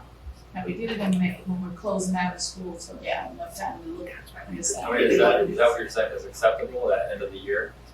Yeah, I was gonna have one. Okay. yeah. Yeah. And I would think most of the time it would be the end of the year or beginning of the year. We do it both. I mean, because, new people coming in, new people coming in, they may want that opportunity. We understand, again, that's. Or they might get stuck with it. I mean, or somebody else might, they may leave and oops, now we have another club opening, so. But that's it for that. I'm good with, I don't think the 5 days was necessary, but the email system I'm good with. And the other reason I say that is most of the time, we can't find people for the clubs anyway, so if you have somebody respond right away, you want to get them before they change their mind. I mean, it's just, and waiting 5 days. So, I mean, it's just like the same thing Well, with they teachers. may have now. more if they find out that they need a little bit more money. Maybe. There may be a few more that want to. Does it have to go through email? Or can we just post it, Because like in our teacher's lounge? Because sometimes it's just, So or both. we're making a And/or. proposal, and that's was our plan. Yeah. So if you guys wanna counter it, then you guys can tell us what would work better for you, if it's not 5 days, if it's 3 days, if it's here, if it's there. What we really are looking for is consistency, so that everyone knows about them before somebody just gets picked. And for example, you could put in, if it wasn't an email or posting or whatever, you could say and put a final date. This position is open till, if you want it 2 days, 3 days, whatever, then I have this position available, and I want the information by this date. I mean, that's the way of doing it too. You finalize the date. Could we consider just saying kind of what they're saying? We will post it with a final date. That way it doesn't say what the system has to be, it's posted and it has a final date. That's fine. We'll keep hearing, and we'll keep moving, and then we'll caucus, we'll see what we want to counter back. And Awesome. I think that makes sense.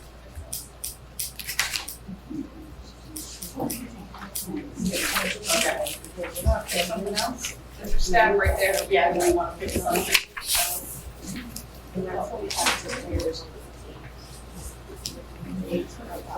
I know, but it doesn't go along with the salary.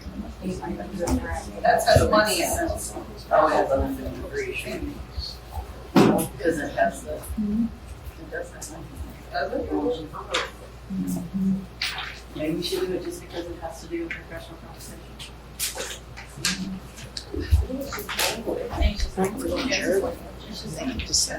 One of those things. Is that all the trends? Yes. We have 6 We're minutes. coming up on lunch hour. Yes. We'll do this one right now, just Okay. because I think it's a short one and it goes Okay. along with the compensation, Okay. because it's that, kind of sort of, let me just take one,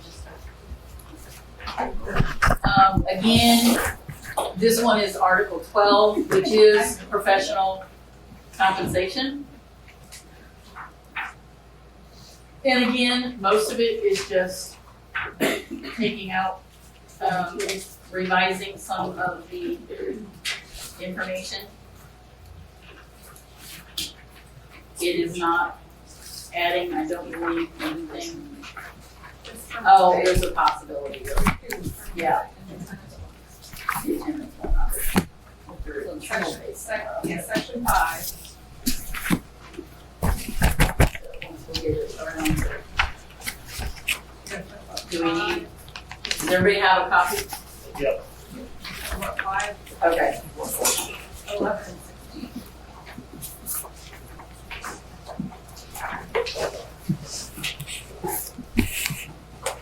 So it starts on page 1 in section 2, where section A, basically that's just a typo.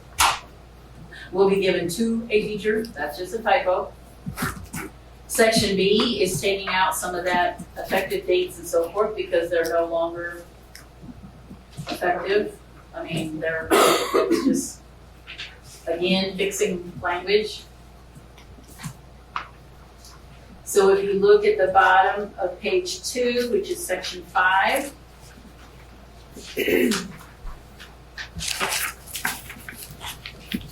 we are proposing that the board will provide terminal pay to any teacher upon the teacher's termination of employment instead of the retirement to the teacher beneficiary, or, I mean, if they die, but the termination of employment.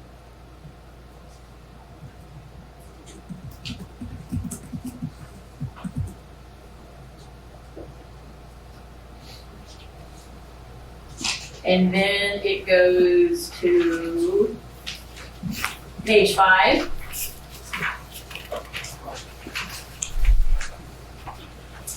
Which is just adding in some language for basically the health insurance, the committee, basically what we've been deciding before, that we would meet more often, and this is just adding in some language that states that we are actually going to have that happen. So if you look at section E on page 5, adding the Joint Advisory Insurance Committee will meet at least quarterly and receive the plan usage reports from the third-party administrator to discuss trends and possible changes to make to any future plans. No later than 90 days after the close of the insurance plan year, the Joint Advisory Insurance Committee will receive and review the 112.08 filing file with the Office of Insurance Regulation. Basically just stating that yes, we will meet, in other words. Then if you go down in section 12, it is adding something similar. The Joint Insurance Advisory Committee will review plans annually and may recommend canceling plans that are not in the best interest of employees. We should be going through the RFP and so forth.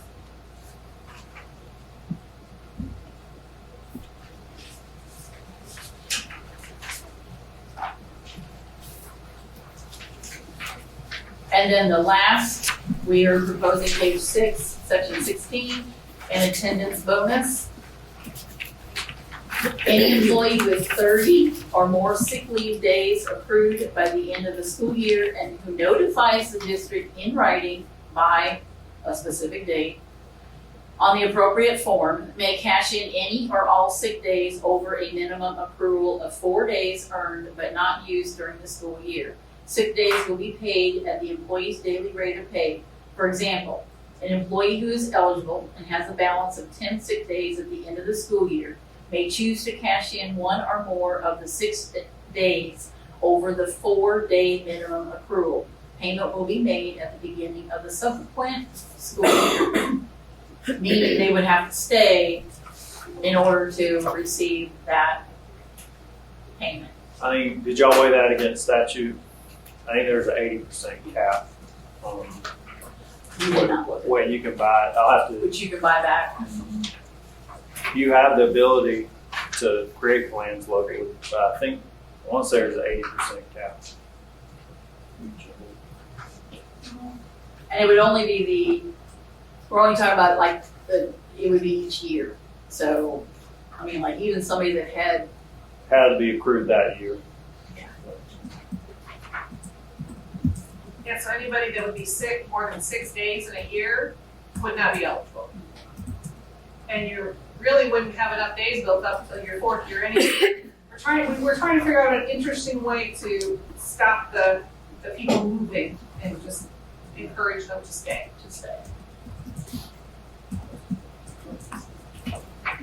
And the extra incentive maybe to stay to, and or not be so absent as often also.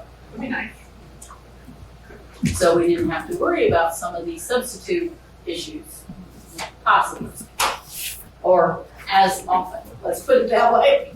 We looked at some buyback a few years back, and remember we kind of presented on that a little bit and just didn't get off the ground. Yeah. Okay. I know we did, but that's, and basically that section there is the only one that has anything to do with Okay. money. I mean, in this section here. The rest of it, like I said, is basically what we've talked about and or cleaning up some language. Now, the termination portion, section 5, would be a little bit different for, for some. That one we'll have to look at pretty Yeah. heavily because Yeah. minor change with major implications. Correct. Well, one of the things it does is it takes liabilities off the books. It makes Scott happy. Maybe. All It's right. a proposal, it's a thought. I got you. I think we're at the lunch hour now. I guess just so we can forecast a little bit what the afternoon looks like. So you guys, imagine 10 and 11 are in that stack. Yes, and we figured that may take a little while, so Okay. we were contemplating doing the other ones first. That would be a little bit easier to kind of get through. Good deal. And then we could look at 10 and or 11, or if nothing else at the end, we could just say, here, this is what we have. Gotcha. And then you guys, then we go and we got plenty of time then before our next That sounds like a great session plan. to then discuss yes, no, whatever at that point. Okay. I mean, that's our thought anyway. That sounds like a great plan. So if you guys are all right, we'll break for lunch. 15. Welcome back from lunch. We'll proceed with bargaining. LCEA has some language proposal.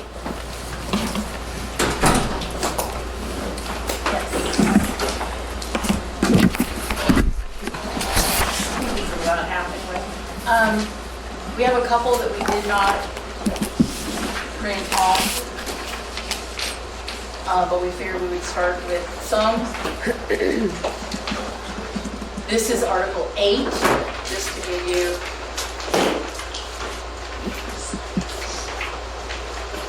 and I know we have kind of Angela's word here, supposaled it to begin with, because I know that we talked about, this is the article that is the, what they call the discipline article, and we had said that it was confusing with the step 1, but yet level 1 and level 2s and all the confusing terminology. And we wanted to see if we could possibly make it a little bit easier to understand for everybody. Everybody has it now. If you look on the first page, go down to section 2A, which is then the step 1 counseling. Okay. The only thing we're adding there is this counseling session must be documented and copied to the employee.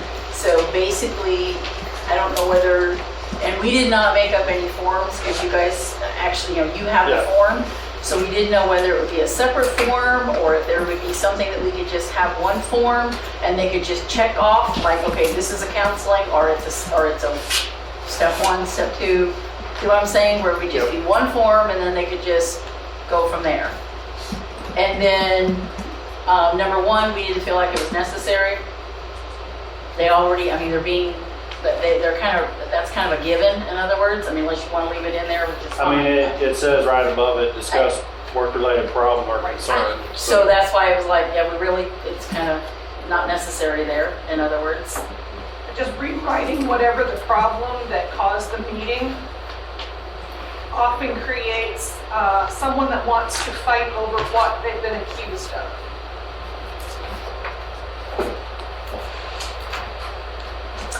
And then adding the portion, because it's really, I know it's stated later, but this is supposed to be non-progressive, so adding the little statement there, if no additional disciplinary action is taken during the 12 months that follow the issuing of the counseling, the current administrator and the employee will sign off to note that no additional disciplinary action was taken and will not be the basis of further progressive discipline. The only thing there is it would be the 12 months, not necessarily, we always said it was the end of the school year. So if we wanted to put the end of the school year, because that's usually what, but sometimes there were ones that wanted to extend it because it happened in May, so they didn't want to stop it, we realized that. So, which was another reason why we did put in the 12-month portion at that point. And then the part B, then it would just be a step 2, taking off the level 1.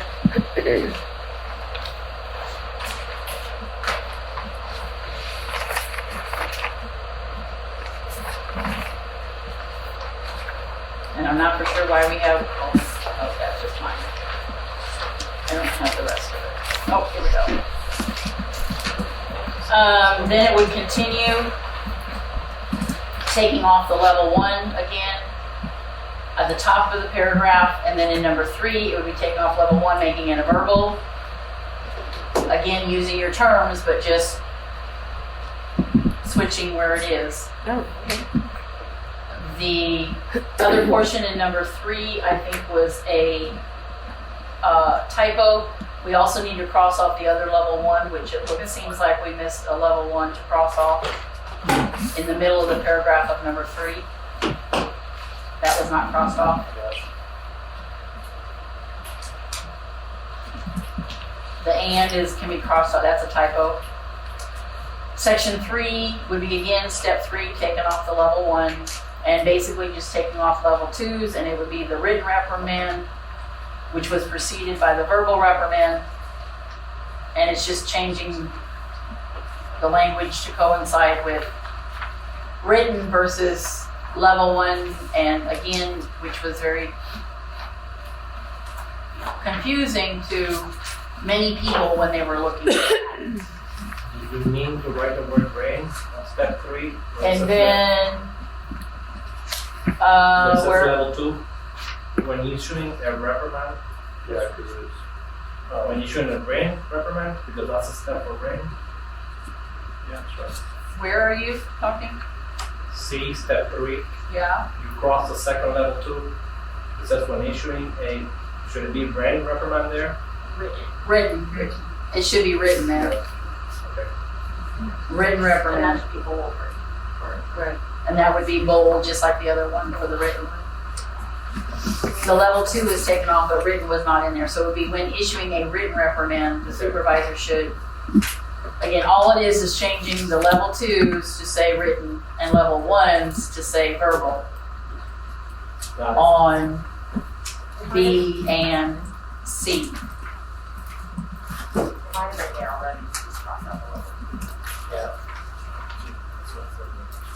And then, again, continuing down 5 and 6, changing the level 2s to written. Are you, so going back to Gita, are you talking about the last sentence in C? Yeah, that's what you Yeah. have to put the Okay. word. Yeah. You have to put the word brain I there. just want to make sure that's what you're talking about. Yeah. And level 1 above. Yeah. Right. It would be the same as in the middle of the paragraph above. And then continuing on to section 3.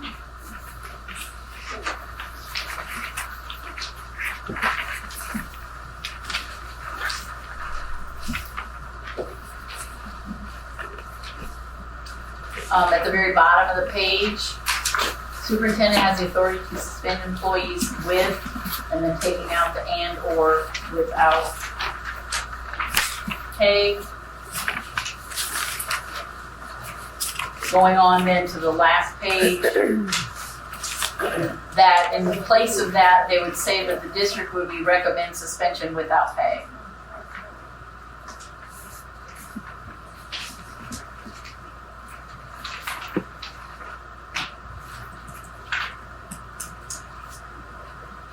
Then going into section 4,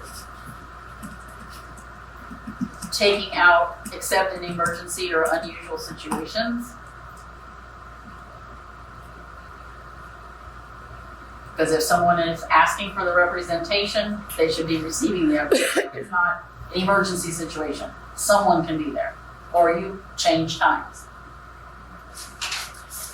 And then section 6 was just moved. It was actually in Article 10, teaching conditions, section 22, which we put in there, just so everybody would know. We figured it would be easier to have it here because that referred to complaints of teachers and so forth. So that this was all pertaining to a discipline issue of some kind. So all we did was move it from Article 10, Section 22 to here.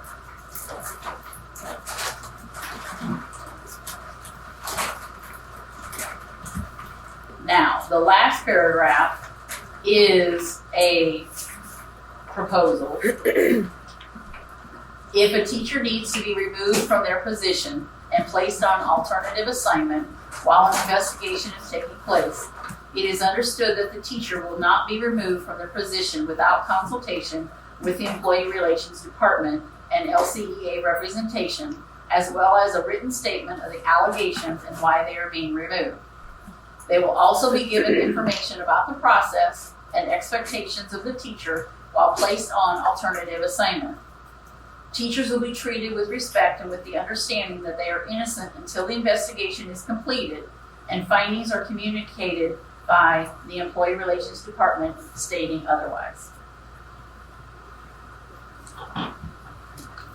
Which, if you were okay with something similar to this or this paragraph, it would then become section 7, I'm assuming at that point. It would be another section. Or it could be with 6 also.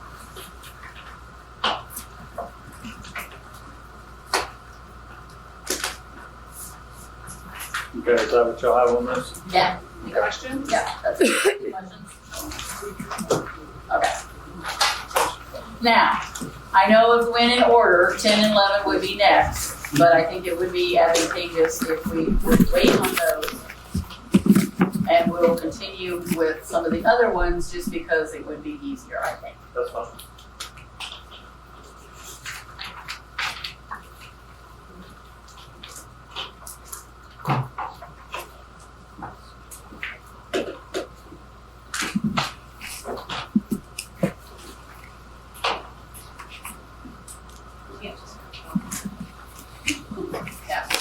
This one's a little bit thicker because, thank you, you guys printed this one. So we put a few of them together in one. And these are ones at the back of the contract. Starting with Article 17.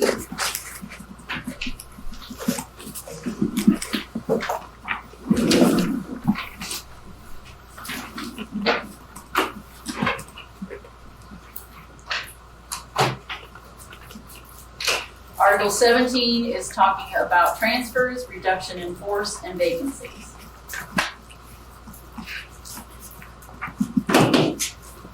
So we're skipping the first one. Basically, I can preface this with the fact that there needs to be a consistent timeline. Kathy, hold on for a minute. They're confused that we're going to 17, right? Yes. Okay, so we're skipping 16, which is the first one. Okay. Okay. I messed it up. You got it? I do. Does everybody have the right one though? Because apparently I messed one up. Transfers, reductions, in force, and vacancies. It should be travel and reimbursement on the top, not transfers. But we skipped that one. She said we're gonna go on to this. No, we're on transfer scale. There, this is No, where I, No, but So we must have got the wrong one then, because ours says travel. Ours says transfers, reductions. Oh, maybe they didn't have as many, okay. you might have dug into the next stack. The next stack maybe. That's the stack we have, transfers. Oh, that's not what we got. Okay. Okay, that's why we're, Oh, so maybe there are two different, so here's I think just, she just had 2 stacks. two stacks, because I don't have that other one either. because ours I says have ours at travel. 17 right now. Here you go. I have, I just want And to make sure 18 and everybody has 19. Right, that's not what we had though. We had travel and reimbursements. Well, hold on to those. Well, we only had 2 of them. Well, some of it looks like it's. It must have been on Stapled to that, Okay, I swear I printed this thing. maybe it fell apart. okay, so we're good. Going to room 17. Everybody have 17 now? A lot of this is, as an overall, let's say, is the fact that trying to make transfers, reappointments, everything kind of going in line with a consistency to make it a little easier on everybody. The first statement here that says, the instructional transfer period will open immediately following the reappointment deadline and remain open for 5 workdays. Right now, some of the administrators do not reappoint them before the transfer period. And it makes it very difficult to understand. So in the process of doing this, whether the dates we have, whatever, but just, we can look at dates, we can look at things, but things need to be more coherent and more consistent. Because the transfer period, or transfer period maybe a little bit later, if we need to make the transfer later, I don't know. But we heard from a lot of teachers that they had no idea whether they were reappointed or not, to know whether they even wanted to transfer to another This is true. school, in other words, at that point. We'll get to it, I'm sure. It's just a communication thing, I believe. But section C of, or I should say letter C of section 2. If a teacher is transferred during the school year, the teacher will be provided 2 student contact days without students or assignments for the purpose of moving professional and personal items from one school to another, setting up a classroom and preparing materials. A teacher who is required to change classrooms will have assistance moving boxes and furniture and will be provided appropriate equipment to do the job safely. Such involuntary transfer must not place a teacher out of field or outside their scope of certification. So are you saying that's for a voluntary transfer at the beginning of that also? That would be a No, this wasn't. any time of transferring, yes. At the bottom of the page, to take out the except in an emergency.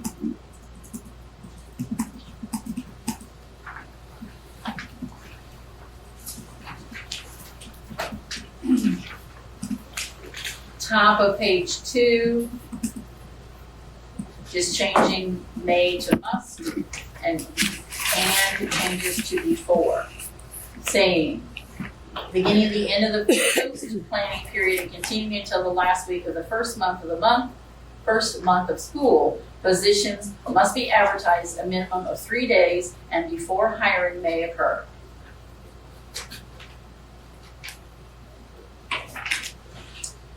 Section C, all that is putting in the district school board, just adding the word school in there. Just making it consistent with throughout the language. Section 5 is called reassignments. and adding at the bottom of that, such assignment must not place a teacher out of field or outside their scope of certification. If a teacher is given a change of assignment or classroom during the school year, the teacher will be provided one student contact day without students or assignments for the purpose of moving classroom and personal items from one classroom to another and are planning and are preparing materials for students in preparation for student instruction or other assigned duties. A teacher who is required to change classrooms will have assistance moving boxes and furniture and will be provided appropriate equipment to do the job safely, again like the other paragraph. But this one is more that an administrator is reassigning them, so therefore, especially if it's during the school year, because sometimes we have that not enough students, too many students, whatever, we're changing things into the 9 weeks, and you're now reassigned. But anytime you're reassigned, it should not put a teacher out of field.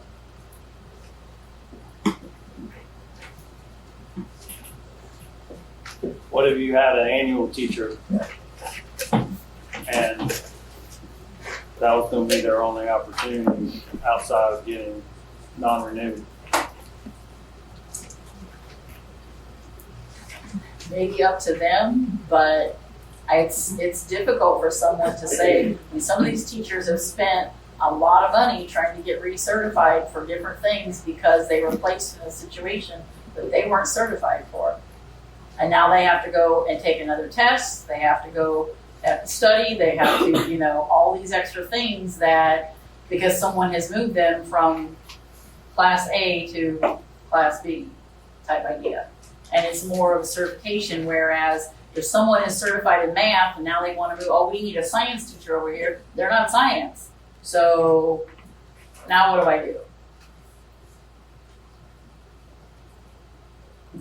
So if they are moved into a different assignment, they should be qualified for that assignment.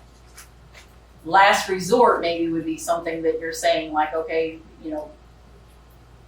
your position has now been, I don't know. I'm trying to think of a place that would qualify in. And so right now it's not coming to mind, but because most of the time we just want to move you to this grade. Well, elementary is kind of easy, because you have an elementary degree, so it's easy, unless you have a primary.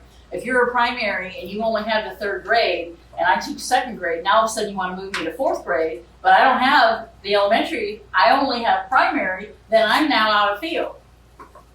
Okay, in the time of the largest teacher shortage we've had in history, this is when we have it.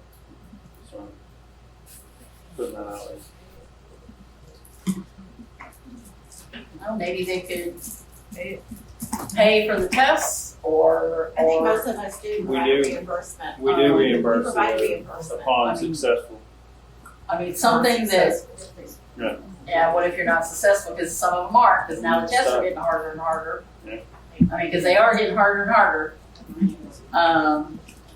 Or they pass a portion of it and not another portion. Well, then they still have to go back and do and take it over and over. And some of them are really, really trying very, very hard. Oh, I know. Trust me. We got people dedicated to help you try and get it. It's difficult. Okay. And I think that was it. Because I think section 6 is just for some reason. I don't know how that got there, but when Google went to the other, I don't think that's supposed to be bolded. It's just the headers are bolded. Okay. It's just the header was bolded, so that was it on that.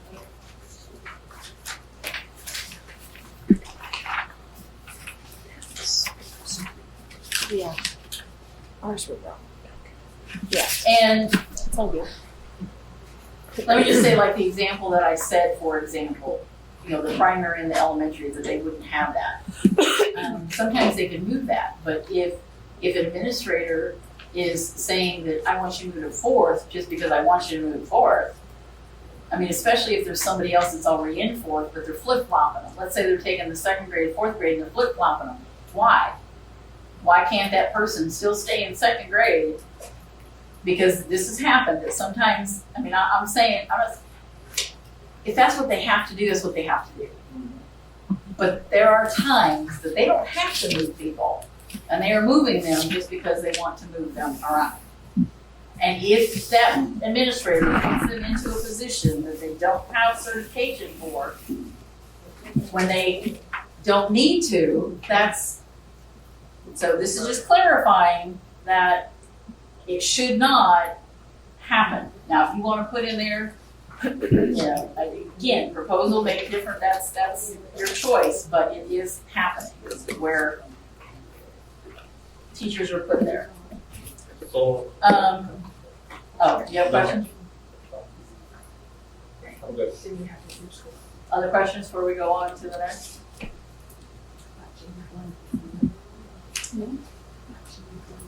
Okay, Article 18, leave of absence. At the bottom, Section 3, sick leave bank. Proposing to take out some language. LCA will be represented on, and then bank administrative committee when established, which again, just using some language, taking out and adding LCA appoints 2 positions to the bank. Sick bank should say administrative committee.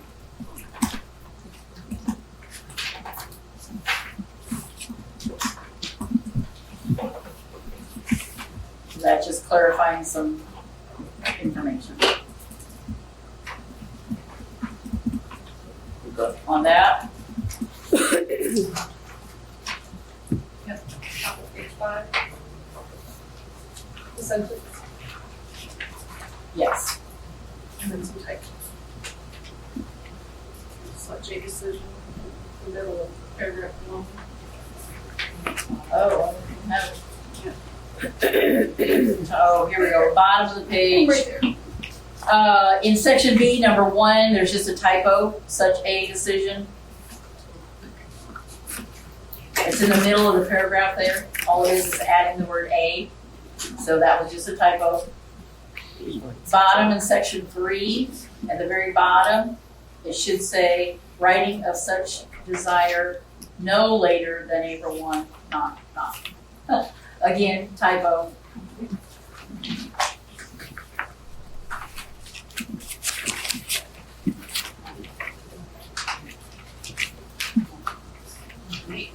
And then goes to page 8. Another typo at the bottom. Middle of that paragraph, the board will consider such an application on its own merits.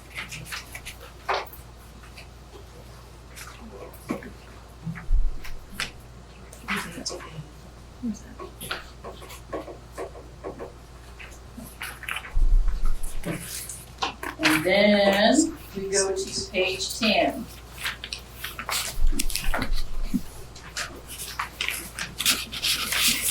Where we are proposing some new language for bereavement leave and transfer of sick leave. Section 17, bereavement leave. An employee may be granted up to 3 paid days of bereavement leave for the death of an immediate family member. Bereavement leave is not transferable or accruable and must be used within 30 calendar days of the death. Application shall be made to the immediate supervisor in advance whenever possible. The employee will not be paid bereavement leave during non-scheduled work days. Employees must submit a copy of the obituary, funeral notice, or other satisfactory document upon request of the supervisor. Section 18, transfer of sick leave. An employee of the district, upon request submitted by a fellow coworker, may transfer up to 10 days of sick leave per year to substitute for the unpaid leave of the requesting coworker. Days that are transferred to become the property of the receiving employee and will not be returned to the donating employee. The parties agree to sick leave sharing between employees within the bargaining unit and sharing between employees outside the bargaining unit as permitted by state law. The parties agree to permit leave sharing between employees in different bargaining units. The association and district agree that association members may donate leave to employees in other bargaining units and may receive donated sick donated leave from employees in other bargaining units when allowed by any other applicable collective bargaining agreement. Individualized eligibility determination is based on meeting the following criteria. 1 to 3. An employee may apply for leave sharing using the form provided. Applicants must meet one of the criteria in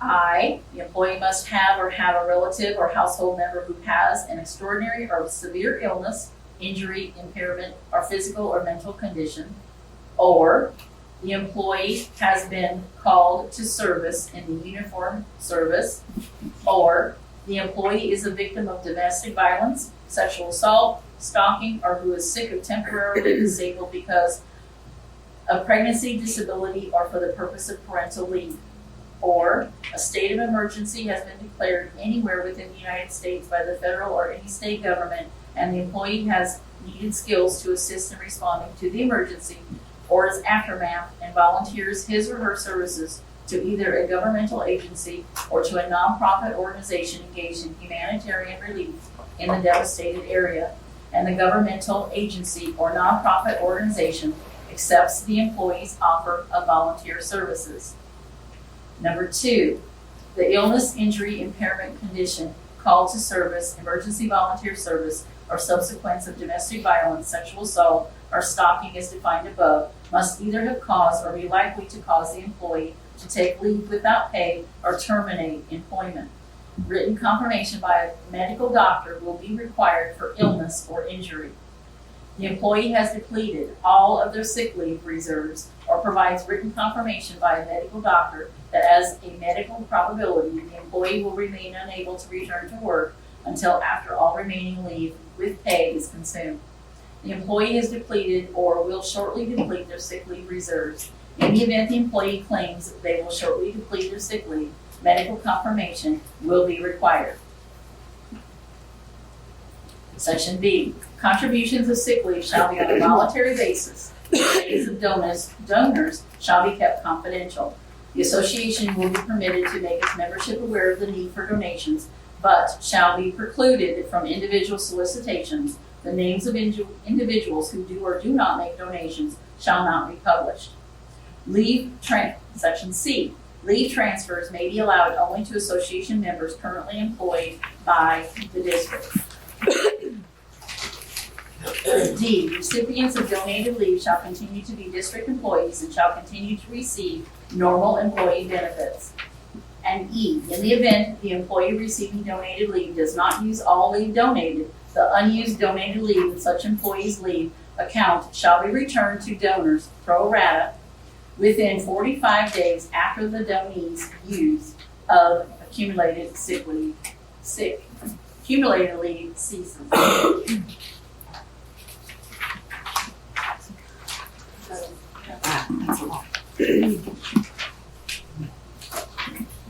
Does that conflict with It does. 18?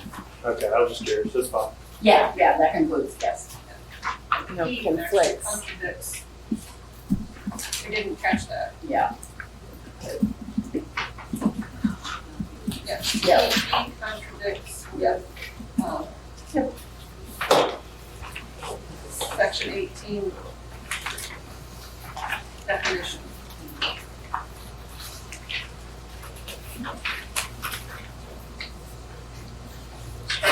So which one's your preference?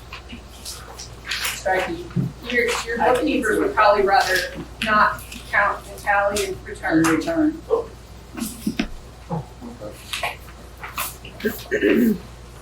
So striking, Yeah. Or she said, yes, please. Catherine's gonna get like 8 paragraphs in a Yeah, row. we have- Forget what you think. Yeah, 8 paragraphs to talk about. And Article 19, I remember right, yes. All this is stating that the rate would be established by IRS, which is the federal anyway. So everywhere where it talks about the school board policies or anything else, just state that it's the IRS rate of mileage. Does it currently match? There's IRS. I believe it does, but, Yeah, just, I mean, Marine adjusts it every time the IRS changes. because I see now there's another one under B, number 1, it says school board policy 2. That's, Which- that's Oh, that's- mileage, that's that's- per diem. That's pretty good.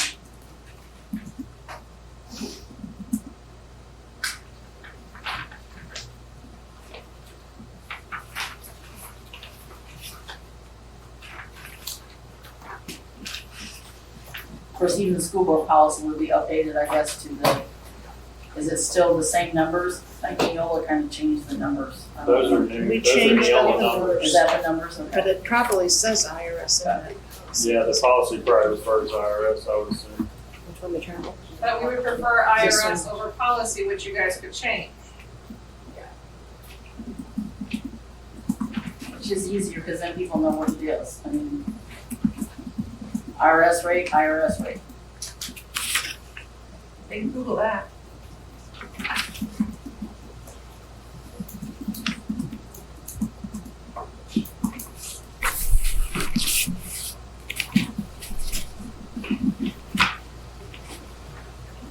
Alright.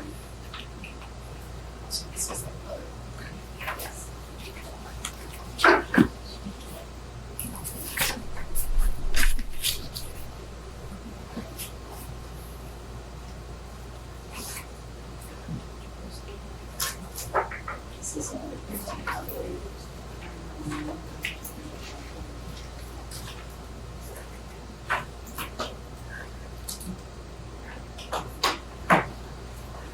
So we only have one more, I think it's actually the site screen now. It's printed. Right, that's the last one that's printed. Besides that.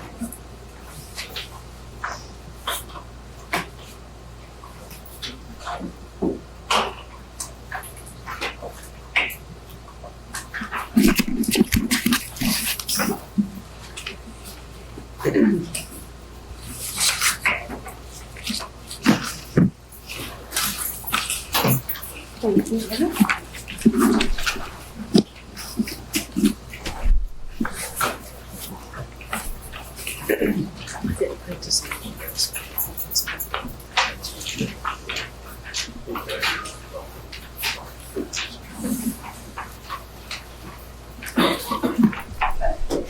This is Article 15, all instructional contract teachers.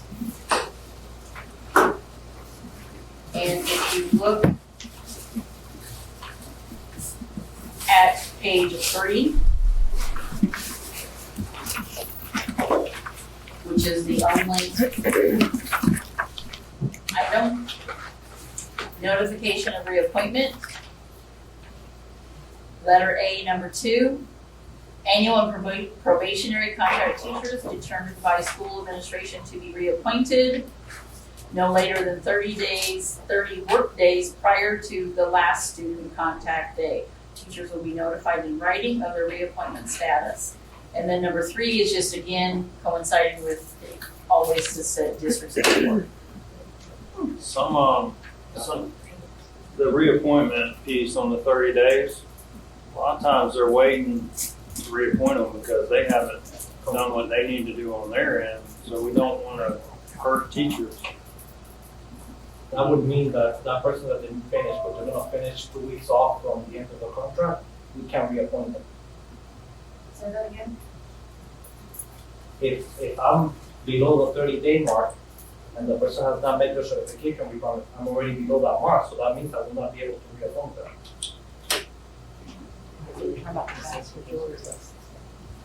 Because we try to give them as much, and the Is- principals try to be patient as possible. Oh, I understand that, but I guess this isn't what we're talking about there.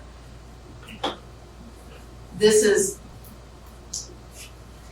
somewhere in it is stated that the teachers will know. No, that's the post plan. It's very difficult to look at something without, the 30 days basically comes to usually around May 1st. And what this is saying is all this is reappointment. Are you going to be reappointed or not? Now, if an administrator could say, yes, I will reappoint you if you have your certification completed by X day, whatever. Again, we had teachers not notified until like post-plan that they were even going to be reappointed or not. There needs to be some type of, and come up with something if you want to, I don't know, but there needs to be some type of a guideline that we do evaluations by this date, so that therefore you can be reappointed, and therefore you can go, if you're not reappointed, you could look at the transfer period, you could look at things, and then go from there. There needs to be step by step, and it needs to be consistent. Again, that consistency we do not see. Some do it very, very well. I mean, some do it as an email. I don't care how you do it, but I mean, some, it's like, yeah, everybody's reappointed. It's a meeting. I don't know. There just needs to be some type of consistency to where, and I understand if you don't have the certification, then they know already that they may not be reappointed because they didn't get that certification. I'm not talking about those. I'm mainly talking about somebody that is, okay, they're a 5, 6, 7 year person. They're still an annual person because everybody's, pretty soon we're gonna get to, we're at what, 60-some% now annual contract teachers. And probably more now since we had a lot of retirees and a lot of people leaving. So we're probably closer to the 70% mark right now of annual contract teachers. And many of those have all of their certifications. Kathy, there is a process in place though, because we all had a timeline and the teachers had to sign the roster that was turned in. So the roster is different than what we're talking about. The roster, the little contract thing that says that you want to come back, that's done by, I don't know, whatever date it is. There's an intent to return. That's the intent to return. That's right. But here's what I'll tell you. We run an HR timeline that is very precise. However, there year in, year out, there are factors that shift that timeline, and we have requirements for these guys to hit certain dates that they have to hit on these timelines. But then all of a sudden you get into circumstances at schools where there are folks that, whether it's certification or some other reason, it's kind of wild what things can come up, right?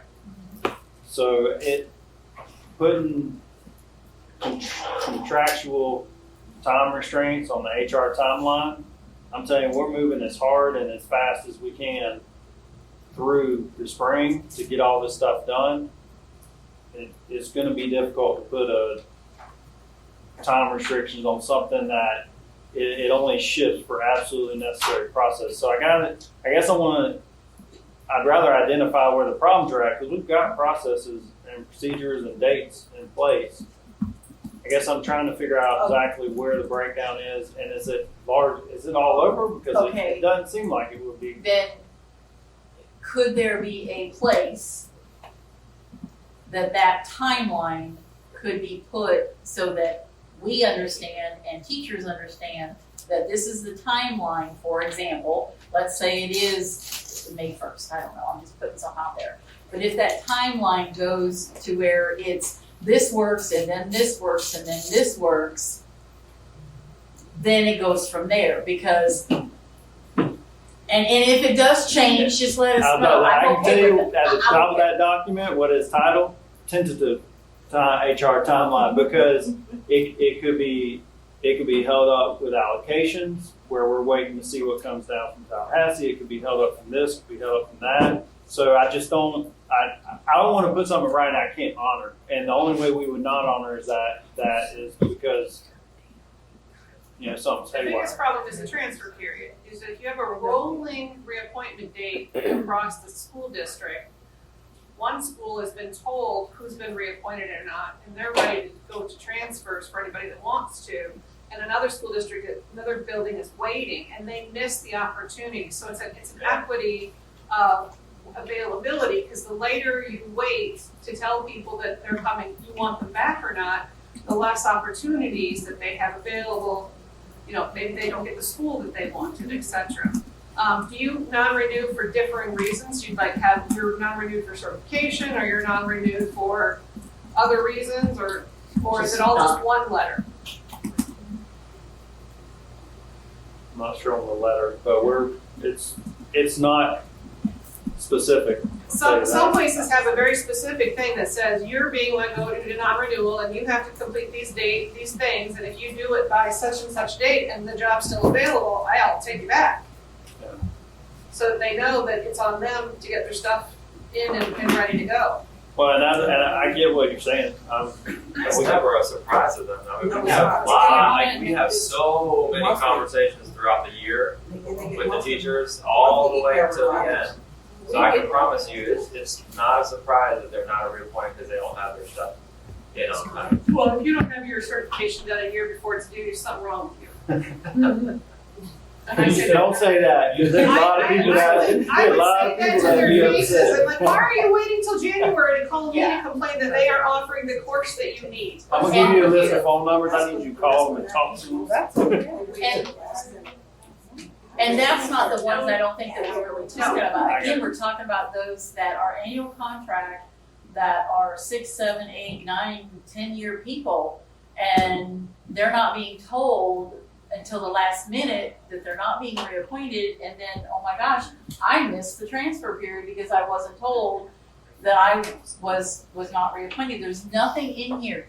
Well, What I will even say if is, you have your tentative HR guideline, whatever, calendar, whatever you want to call it, put it somewhere that it says it's a tentative, and then at least they would know that they could see that in saying that, okay, tentatively, I should know by April 15th, May 15th, I don't know, whatever. This year, didn't the transfer period, I sent an email to all instructional staff. Transfer period begins such date. yes, They all received it. And that's fine, but again, not everybody knew that they were even reappointed That might be when it. that transfer period came up, because some of the evaluations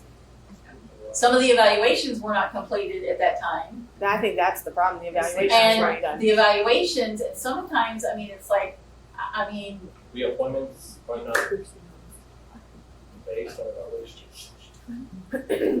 Persons affected or not. oh, yes, there are many administrators that look at that. But then again, they could still be effective, even the evaluation's effective, but they still get rid of them. So So, everybody and their mama's I mean, everybody's- let's be honest. I mean, we're very generous in that area. So. But we just want to make sure that Part A gets done before Part B happens, before Part C happens, that this school isn't in A, and this school is in B, and this school is in C, so that everybody has the equal opportunity. What I would like to do is that we'll go back and look at dates and when things were submitted, and we'll look at what happened. And if you guys outside of this meeting want to share where there might have been some problem schools, you can. But I mean, we've been pretty conscious of making sure that that transfer period is it's tight windows in there, and I know there's principals that are hustling leading right up the transfer period to make sure that everybody knows by then. But so I feel like the vast majority of your schools are handling it the right way. But I can tell you, there's probably in every school there might be one individual that there might be something wonky hanging out there that has prevented them, whether it's a certification issue or what have well, you. and I understand that, and maybe there could be some type of language added here to say that if you have not completed, then you're not going to be there. I mean, that's fine too, and I understand that. I understand those situations, but we also had some situations where people are emailing us still in May saying, I don't know whether I've been reappointed or not. No, the administrator hasn't told me anything. Okay. And I'm not done with my evaluation yet. And this was in May. I mean, if teachers, and I'm going to put it out there, if teachers don't do their job that they're supposed to do by May 1, then shouldn't administrators do their job by May 1? I can tell you a lot of that times. may seem harsh, I'm sorry, but if evaluations are supposed to be done, then they should be done. When an evaluation In a is not done, timely- I can tell you a lot of times in a timely fashion, there's a struggle to reschedule, or we've got teachers that are out of work a lot and they're chasing them. Yeah, and that's totally different. Or send an email and they never show up. And that's totally different, and I So understand it works those. both directions. Totally understand those. Okay. All right, well, what I hear is you want to make sure everybody has opportunity to participate in transfer period by knowing their status for the following year.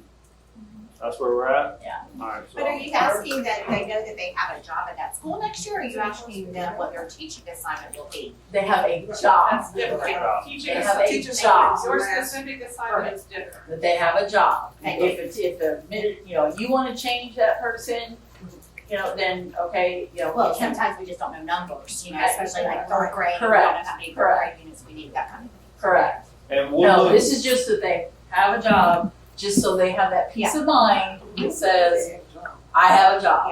and we'll look back at what was sent out and how it aligns to the HR timeline and how we're publicizing that. We'll take a look at that. Oh, that's fine. Is that something that you guys work on together, or are you part of that discussion? We No, have not been. and that probably won't happen, I'll be honest with you. There's too many moving parts within HR. It's not just a timeline. It's very,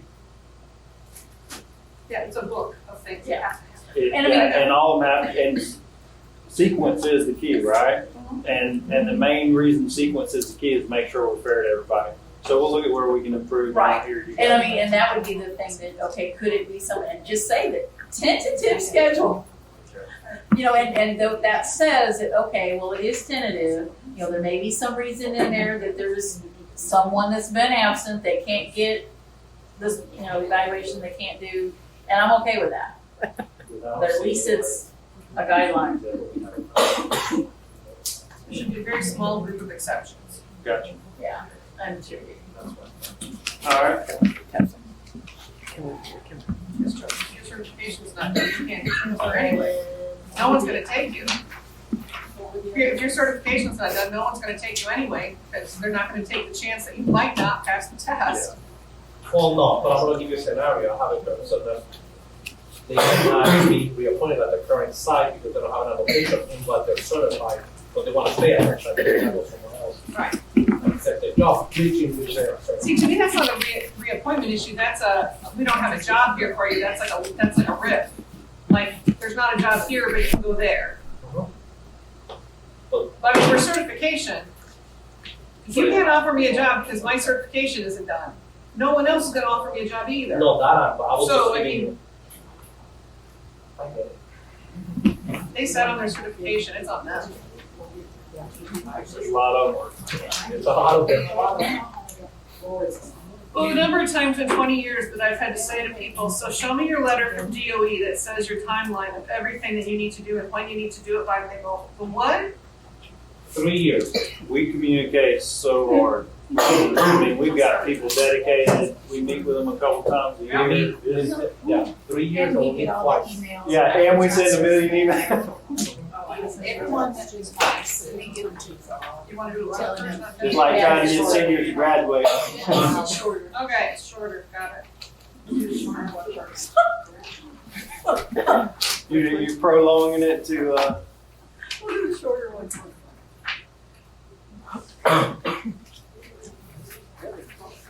There are a couple, because it seems like we're going through these, but there are a couple that we did not also bring.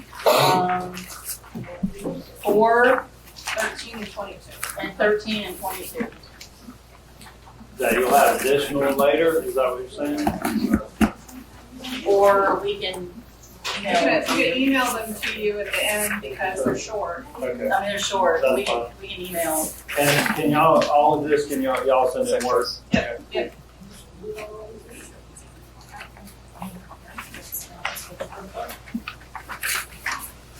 Some of them Gail already has. And she printed them for us. Yeah, but we can send it. Figure we go to the shorter one first. So 11 is shorter, the workday and related matters.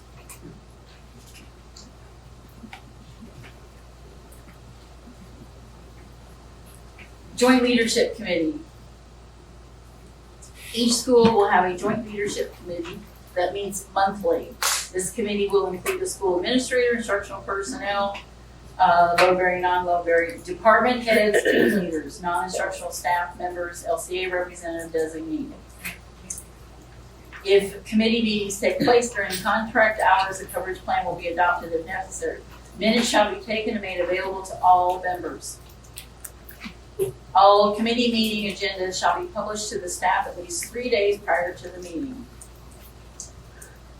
Take out the LCA representative. All instructional staff in the bargaining unit will be compensated at their hourly rate of pay for committed committee meetings attended outside of their teacher contract time.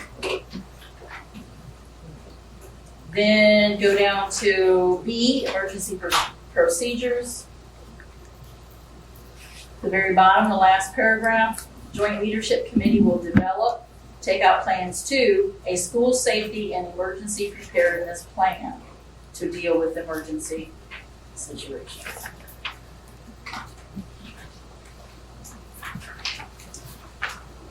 Continuing, then, if emergency coverage of another classroom is necessary, the teacher will be compensated as per Article 10, Section 19. And you'll see that in a minute.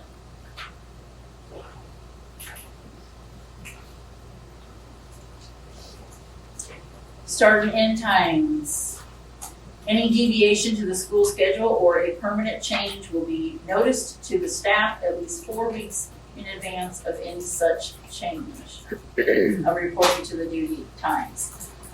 This was added in here because sometimes, especially those that have little children, sometimes the start and end times are different and they don't tell them until pre-planned, and then they've already made arrangements for something else, and then they can't make different arrangements.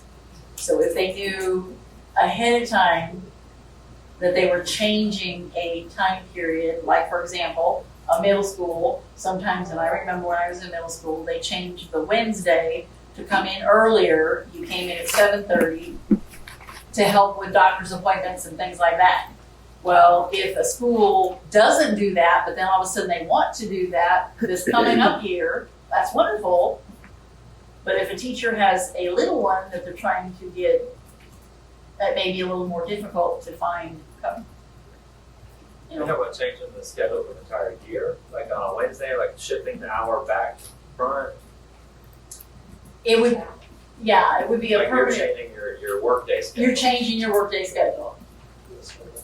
Yeah.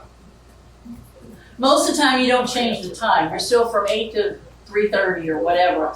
But if by chance, and that's just an example, because I know that that happens, but some middle schools don't. But if by chance, okay, well, I'm going to go now with, I know Carver does just because I was there.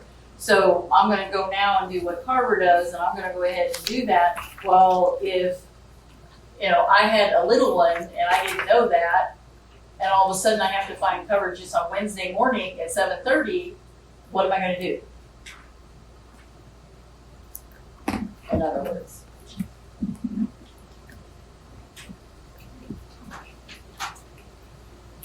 D is planning period. Adding in the including alternate schedules for early dismissal, Wednesdays, assemblies, and testing cycles. Take out however and make it a capital A for a principal will have the right to require to engage in other activities. And then adding an E in here, which this is more like the work safety committee idea.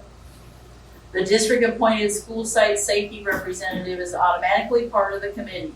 Committee activities will include, but are not limited to, examining records, investigating workplace accidents, safety-related incidents, illness and deaths, conducting workplace inspections, conducting surveys of workers, conducting employee interviews, determining health and safety training needs, and making recommendations to reduce the occupational risk confronting employees. So this is kind of like an OSHA thing.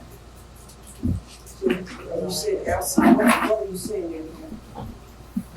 LCEA should be, what Is that somebody I'm from the trying to figure LCEA out side? what you're. We took the language from the workplace safety committee and put it into this language. Which work safety? The work safety, which is in 10. Literally in 10, it just creates this other committee that was kind of hanging out. Okay. So this was moved to here. And I'll go ahead and I've taken 10 around so you can look at what was taken out.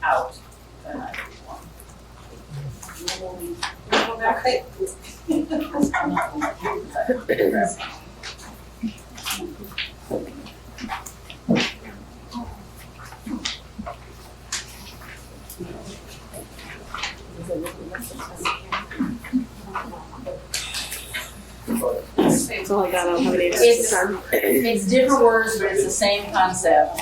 And the section 10, it's on the very last page, is the workplace safety committees. Here, And basically, all we did was take out that whole language and put it here and saying that, yes, this LCA, this representative should be on this committee, basically.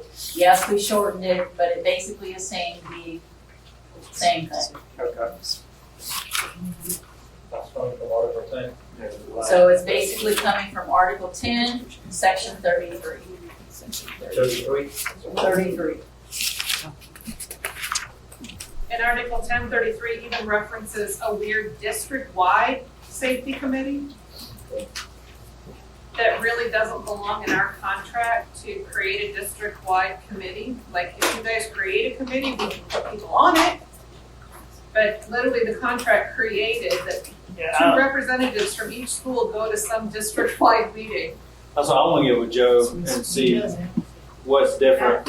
What's different now? I mean, probably the world changed a lot since then, right? And, You know, and maybe there's somewhere that we can, get in between here, Well, but with the active shooter stuff, it was about 5 years ago that they updated and said that Yeah, the we school went back there, advisory yeah. council now has to be part of the schools, the planning for safety. we'll take a look at it and see.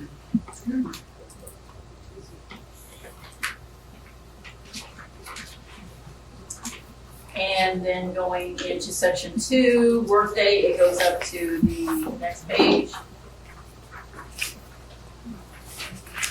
Where at the very bottom, it starts, the very bottom of page 3, release time will be scheduled at an alternate time subject to principal approval upon the second time within the current school year that a teacher is required to attend such a meeting.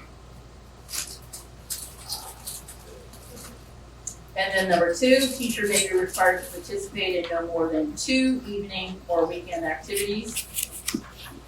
And then adding the statement at the bottom, if a teacher is required to attend more than 2 evening or weekend activities during the school year, they will be compensated their hourly rate.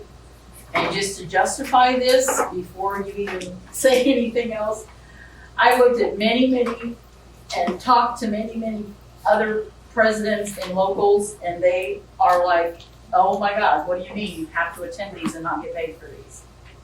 Because and these are surrounding ones, Marion, Sumter, different ones that I've talked to, surrounding areas, if they are required to do an activity, they get paid for that activity. Section B, a typo.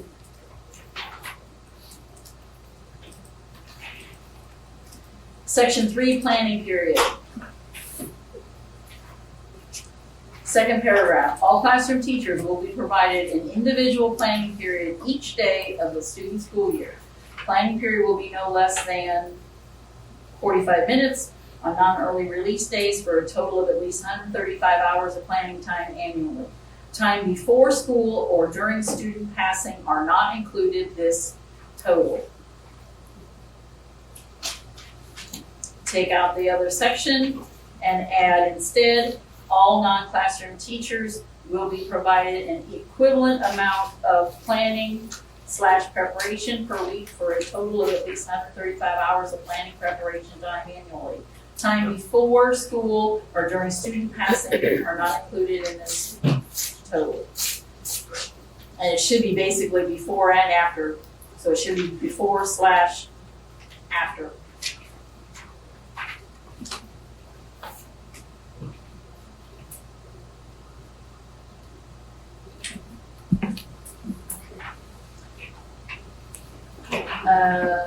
Collaborative planning.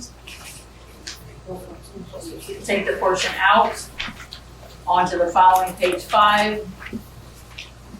IEP, parent conferences, MTSS 504, etc. are planning preparation for teaching a student and teachers are expected to attend.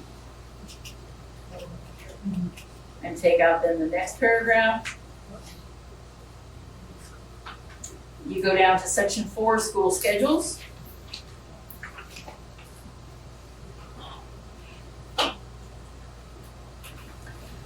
Adding in, elementary schools will need to hold an anonymous vote during pre-planning to change their schedule if it affects a teacher's plan time. The staff must receive a schedule showing class time, planning time, and non-instructional duties prior to the vote.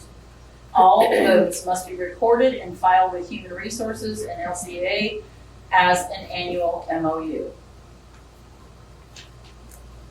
And I can tell you that that's because there are too many of them that are doing the wacky Wednesdays. They're not letting us know. They're not voting. They just come up and they still do the same thing that here I am, here's a hand, and I'm sorry, but you put up a hand. That teacher's not going to put up a hand to say that no, they don't want a wacky Wednesday. Because then the principal knows that they put up that hand and they don't want that wacky Wednesday or whatever it's called. Taking out the middle and high and just saying schools. We'll have the time and continuing on. This time only will only include students from a teacher's assigned roster for 4 curriculum courses. Take out the rest of that. All instructional staff for non-core curriculum courses or non-load bearing will be incorporated into the school's plan for intervention and acceleration with an equal responsibility to support students. Take out the next sentence and add the intervention and acceleration period is to assist and support students with their current curricular assignments, not to create additional assignments, lesson planning, or new coursework.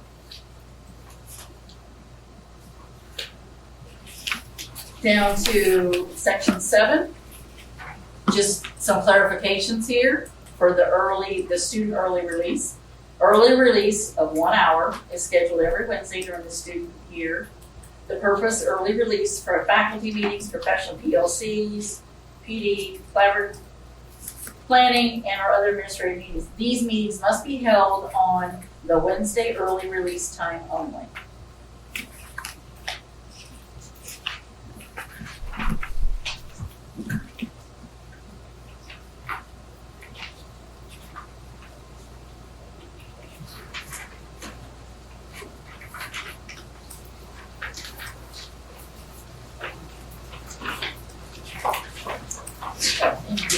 Go back to this.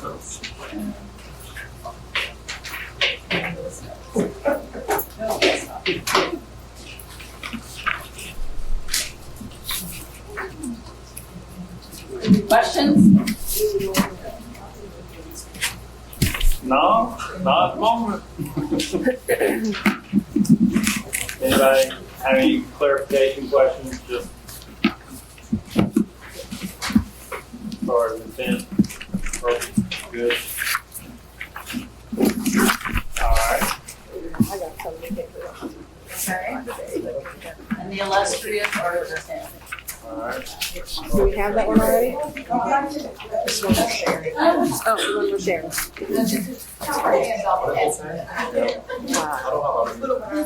We got another article. We're already sharing one. Oh. Yeah, but we didn't have enough. Not as many. Oh. We can share. We can share. The one that Thank you so much. We're sharing, it's okay. You sure you don't want one? Yeah, if you have one, I'll take one.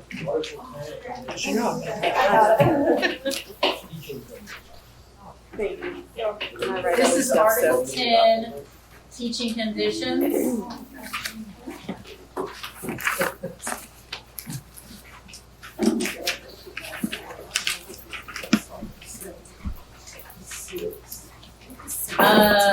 Bottom of section 1, adding in student supervision duty rosters and schedules will be developed as part of the joint leadership committee meetings. See Article 11, section 1.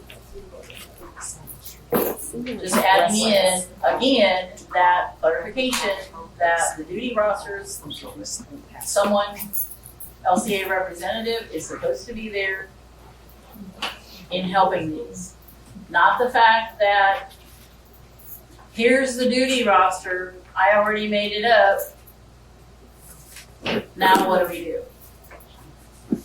Because we're already seeing some of that for next year. Section 2. Taking out the second sentence and requesting additional supplies. Textbook materials, equipment, teachers will be entitled to receive sufficient financial information. Just take it out. The next paragraph, teacher believes he needs additional information, so forth. The principal has the authority to grant or deny the request within 10 work days. The principal will do so. If not within the principal's authority, the principal will bring the request to the attention of the appropriate administrator of the district office. For disposition, the teacher will be advised of the disposition within 10 work days. All dispositions will be in writing. Basically just clarifying above as to if someone is requesting this, there is a little timeline that goes along with this.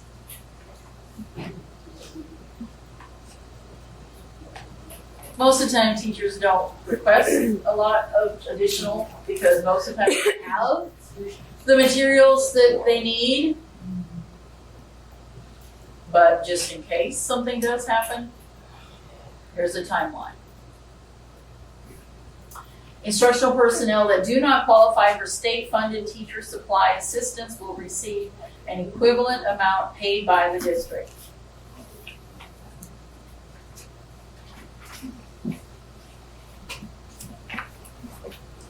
Because we thought that might go in that section because it talks about additional materials, special materials, and so forth. So you basically talk about teacher leave money. Yes, in that section. Like the Yes, coaches. yes. Like any instructional, like program specialist too? Program specialists. Section 3, teachers will be provided with an adequate and professional area or space in which to work. Take out and, because that was a typo. And then typo at the end, it should be materials. And just the period, take out needed. You're changing areas designed for security to security, staff, and personal effects.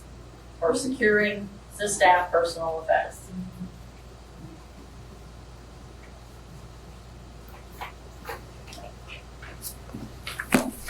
Because hopefully they have somewhere they can secure their purse or phone, whatever. Taking out where practicable, and take out again whenever possible at the bottom of page 2, and continuing.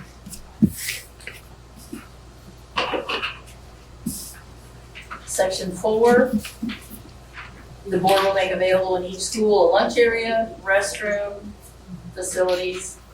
You don't need and laboratory, that's the same thing. Just saying. Don't say laboratory. But just saying.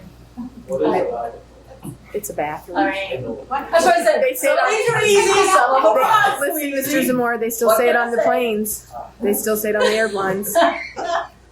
Section 5. Telephones will be available to teachers for use at all schools. Each teacher will have an individual voicemail if phones are shared. taken out, again, to the degree possible, teacher reported privacy.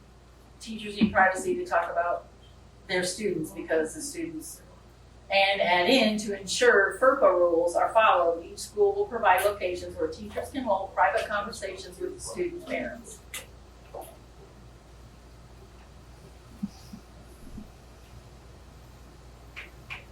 Next paragraph at the end.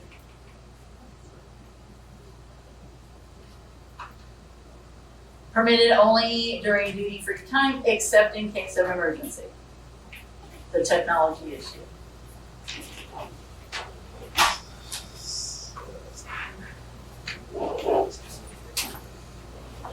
Now, this is what was moved. But where was it? Section 29 somewhere. Oh. We just promoted it up. Yeah, we moved it up. This was section 29, and all we did was move it here because it made more sense, because it had to do with, let me go back to 29 just so I know what it is.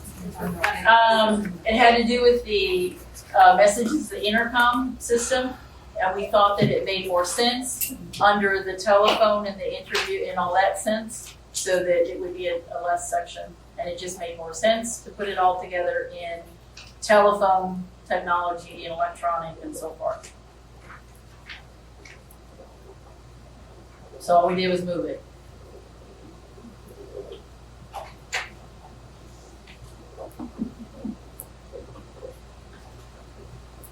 Okay? And moving on to page 4, section 11. Teachers will be notified in writing of their tentative fall teaching and supplemental assignments 30 work days before the end of the school year of the preceding year.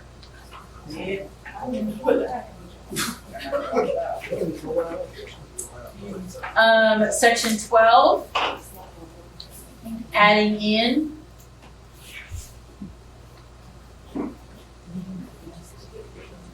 during the pre-planning days, an administrator may use 2.5 days for administrator-directed meeting training, collaborative planning, and the remaining time is to be reserved as uninterrupted individual teacher planning for the remaining days or portions of the day.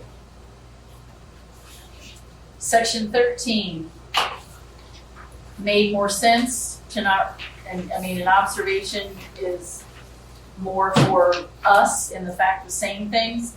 So you would say visits to a teacher's classroom by persons other than district school personnel. So again, this is just kind of making it make more sense, basically. And then the 24-hour notification to the teacher will be given.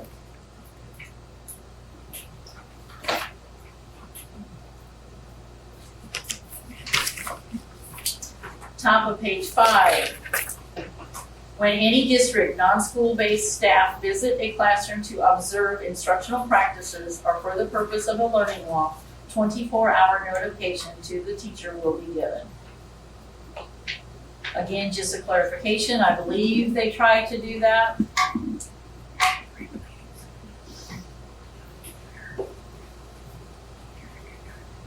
Sometimes on a Monday, but then they'll send an email on Sunday, but then if it's not on their phone, and why should teachers have to have that email on their phone? They should know by Friday before they leave that district people are coming Monday morning.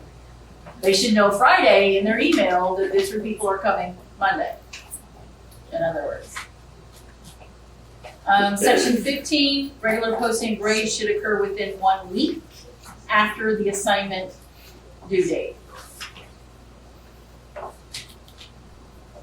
That's hard for secondary teachers, grading, writing. Jen, just make it a little easier. D is just a typo adding in the guidelines of the pupil progression plan, which is why we said what we did earlier in the fact that we need to be involved in the student progression plan.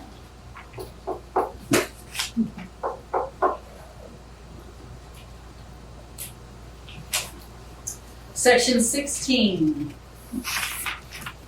Just a little more clarification again, taking off one sentence, putting in the reporting of final grades at the conclusion of each quarter marking period will be due 5 workdays after the close of the quarter.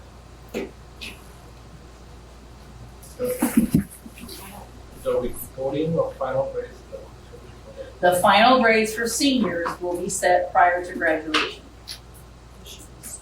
A minimum of 1 of the 5 workdays should be. Instead, if you take off the 2, the 5 would be bold workdays. Will be without students present. Again, the first sentence in 16 was a little confusing. I mean, it was just old stuff with final grades, conclusion of the first and third marking period will not be required prior to. Again, we don't do that, so it's kind of just old language. So we just tried to make it, Your new hopefully, language. Your new language.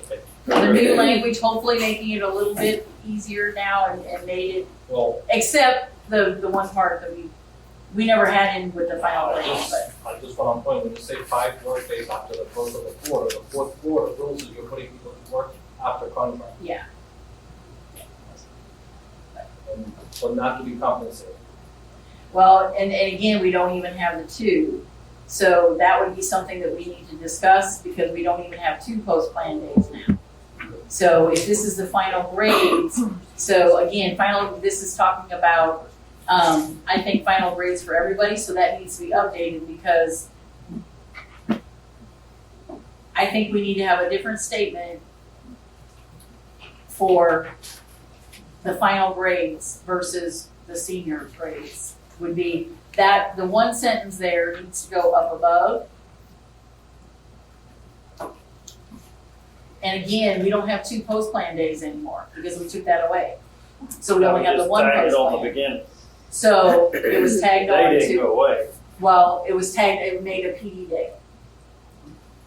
It was made into a It's PD not a day. pre-planning day. It was made into a PD day. Because Because we have 5 pre-plan days. Yeah. And then we had 2 at the end of the year. And we had 1 PD day. 1 at the end of the year was made into a PD day several years ago. When was that? That was several years ago. I remember about 4 or 5. We do have a PD day that's been added before Labor Day. Right? Yeah. The day But- right before Labor Day, and then there is another one. But that wasn't taken out of the 5.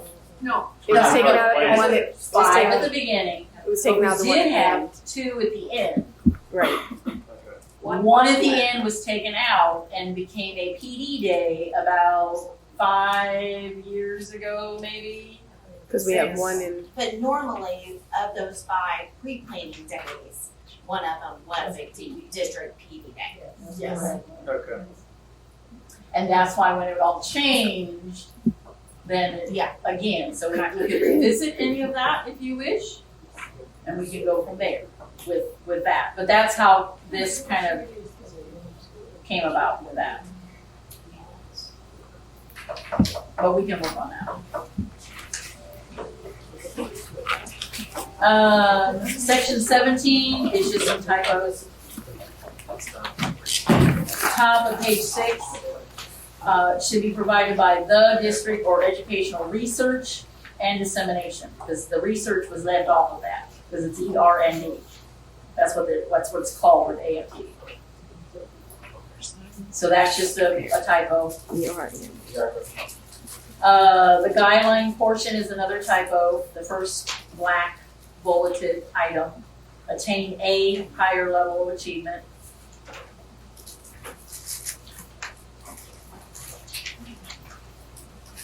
Section 18 is just adding in the rookie teacher of the year, since we do have the rookie teacher of the year also, along with the teacher of the year.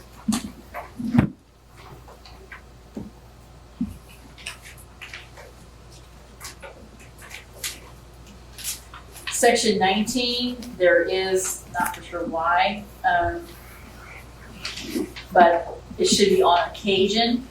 I don't know why the S was not crossed off, but that's a typo. On occasion, when the teacher is absent for a minimum of one school day or longer.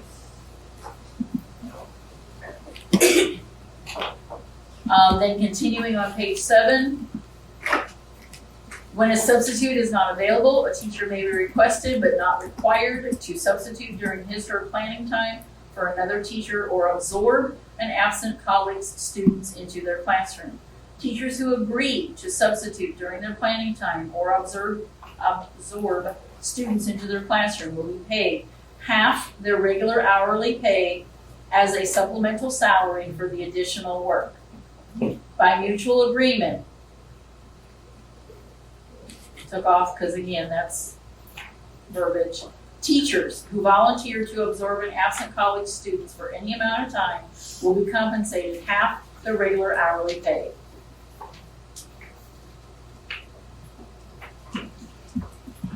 Taking out release time based on the number of students absorbed. And you have to take out the minutes if, you can keep the minutes in there if you're using that as in the absorbing portion also.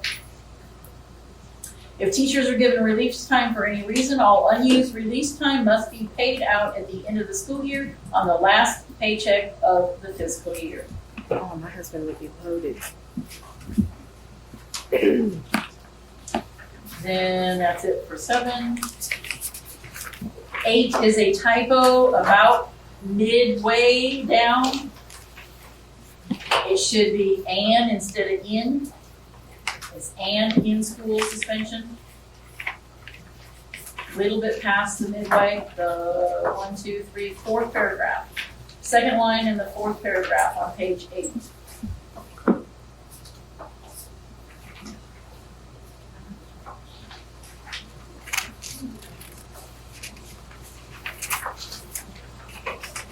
Page 9, we already talked about. That's the section that we moved. The section 22 that we moved. Page 10, section 25, take out where practicable. Section 29 is what we moved to section 5.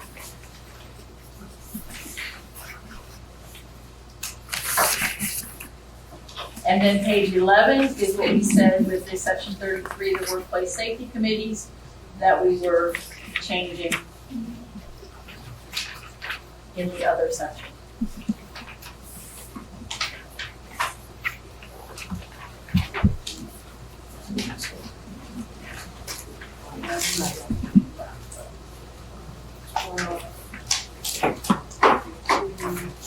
And if you need any kind of explanations, we have some explanations that we can provide also for some of these articles if you need clarifications.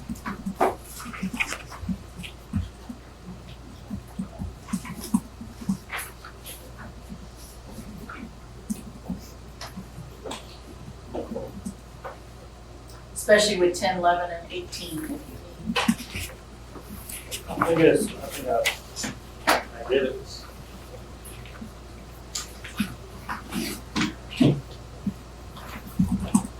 And some of our stuff went from the Google Doc to the Word doc and messed up.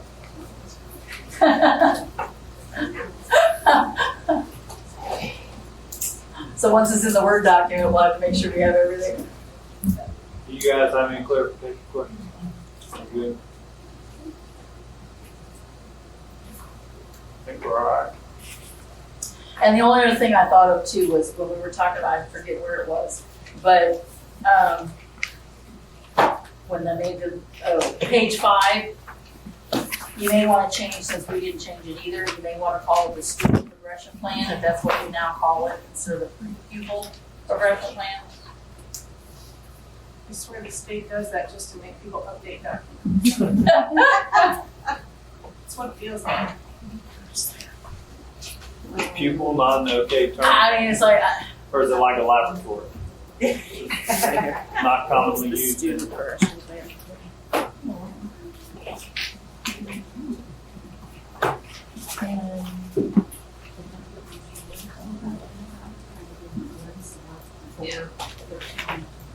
and I can give you a glimpse of the other ones that we can email to you if you would like.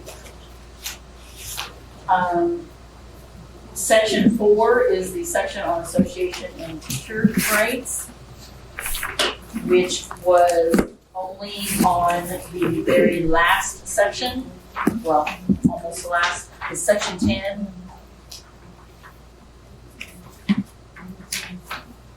Article 4, section 10. Listing of bargaining unit versus. Yes, it's just requesting data is all we are doing. By July 1, October 1, adding July 1, adding December 1, March 1. To provide, and then it goes on to A and B, after with each school location, worksite with, EIN name, worksite phone number, address, work, personal email. It's just adding information for us, is all that is. And we can send that to you. Yeah, it's just. But it's just adding data Okay. on that one. And then Article 13. 4. That was 4. No, shoot, that's 4. Oh. 13.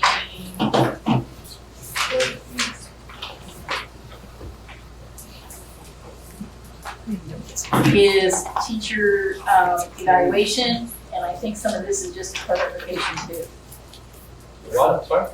Clarification. It's Article 13, teacher evaluation. Okay. Section 3, the teachers will be oriented to the evaluation model procedures by the building administrator and site team expert. You need to change the expect to expert. That's a typo too. And I know we do that, it just wasn't in the contract. So it wasn't in the language. Okay.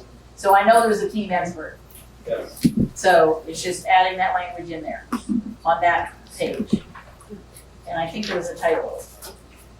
Oh.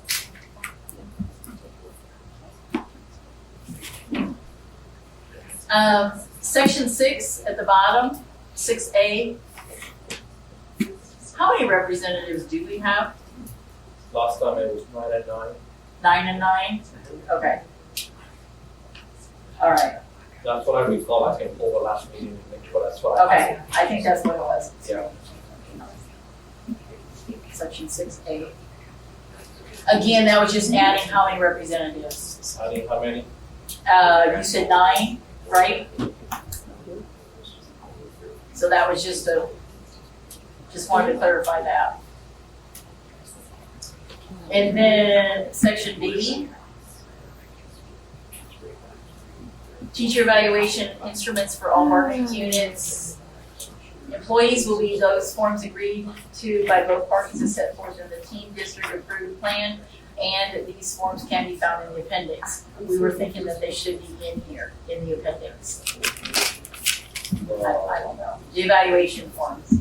Or could we put in there that it can be found where they can be found or something, so that they don't have to go and look for them, I guess you could say. Can be found in the district website of the human resources. It can say that, as long as they can know where they can be found. Okay, that's fine. I mean, you know, and then adding a section C.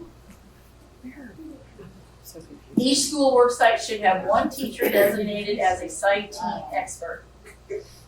Each year, teachers at each site school can apply to be designated site team experts selected by the site school administration. Criteria for selection is found in the appendix. They will meet with and be trained as a PLC with the human resources team expert and LCEA leadership each semester of the school year. LCEA will receive a list of team experts for each site by October 1 of each school year and will be notified of any changes to this list as changes occur throughout the year. The team expert will give an overview training to the school site. That's a typo there, so we'll have to figure this. The team evaluation processes along with the administration during pre-planning each school year as needed throughout the year. Okay. Again, that's just clarification. It will be sent, we can send it to you and to Chad. And then section 9, I don't know how hard this would be. Whoa, okay. That's how hard it is. That's how hard. This would be more on you and the teachers basically, but the appeal process, we wanted to see if it could be within 15 workdays. I mean, I'm just look at it and see, just because sometimes by the time the teacher looks at them, they don't realize, and then they contact us, and then because I don't know where to go and I don't know what to do, so just ask them. So, but that's what that is for that section. You want Zip it, Mr. Z. it goes, the 10 is pushing it when we're at the end of the year, on May 31st. Calculations are done in the first 2 weeks of May, and then I give them 10 days. So I'm cutting it close to 10. Okay. Well, that's why we were also contemplating the idea of moving the evaluations a little bit and making sure that they were done by X day, which if it's supposed to be done by May 1st, then they should be done by May 1st. We realize that there may be a few that may not be done by whatever date it is. How many did we have that wasn't done on May 1st this year? Quite a few, because we had several people call us saying that my evaluation's not done, my evaluation's not Now, done. It's but with that say, I would say part of that few were people on leaves. And I agree with that, there could be several of that. Now, 22, I think we may still have the virtual, 22 is virtual school, and it's a kind of, we're kind of still working on that because those people just got out of school and they didn't have time to look at too much of it. And so they are looking at trying to make some changes into the virtual school realm. But we can send that to you. Okay. All right, Elizabeth, I've already downloaded their in Word. Question. Yep. What do you want to do about these random things that we found that were mistakes? Do you want us to submit them to you as you have them in your hand, and then we'll just catch the mistakes as we continue to work? Or do you want us to fix the mistakes now that, we very clearly conflicted ourselves in one of the articles, that kind of thing? You want to repair them, that's fine. Well, I mean, So I you're just know just what you saying wanted to do for records. Typos And or, the typos. I mean, I think we can scrub the typos at the very end once we're in good shape, if that's all right. Just submit them as is, and we'll just keep track of all of our boo-boos. Yep. Because of course, that's only if you like the words that are there. Why change it to change it? That is true. It's 28 or 29. They can fix it and then they can reject the whole thing anyway, it's kind of fun. Don't waste our time. Both of them? It's okay to Reject the whole thing. All day? Try to get it done. Oh, I have to laugh about something, don't we? I don't think so. And the only other thing, like I said, would be the form thing for Tuesday and Wednesday. the discipline thing. I mean, if you Yeah, I'm want gonna us have to to- work on that, maybe I'm gonna meet with Dave. David, can you kind of work on? Yes. That's Probably when we come back, we'll have a something in that area. Because we have to look at what's consistent for the other side of the house too. Kind of, right. So anything else, clarifications, any ideas of why we came up with these, I think I can we pretty can much. provide more. It's Like I all said, pretty we have- clear, and I mean, if there's any just clarification points. Because we do have a huge Google Doc of all responses and everything that we have and of why we presented what we did. Gotcha. So, not off the top of my head, I can tell you what my plans are is to meet with some key folks that involve a lot of what we talked about in the second half. Hopefully as soon as tomorrow we're gonna start talking. And just go to the different departments that they impact and get feedback also. And, communicate with the powers that be, all that good stuff in preparation of our upcoming June dates, which 26th and 27th still, right? 28th and 29th. 29th, sorry. Yeah, it was That was the me. 28th and 29th. That's what I meant. Were the possibilities. Yeah, I don't think you want to be here on a Sunday. No, I don't.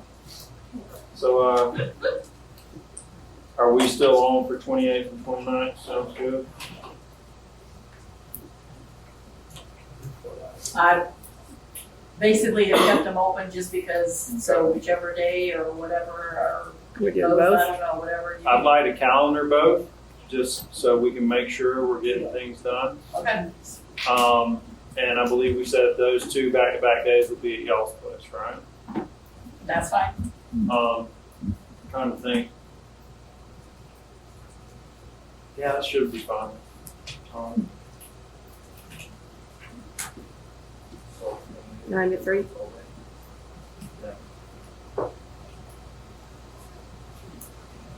Same times, 9 to 3. Yep, 9 to 3 works. 9 to 3. Okay.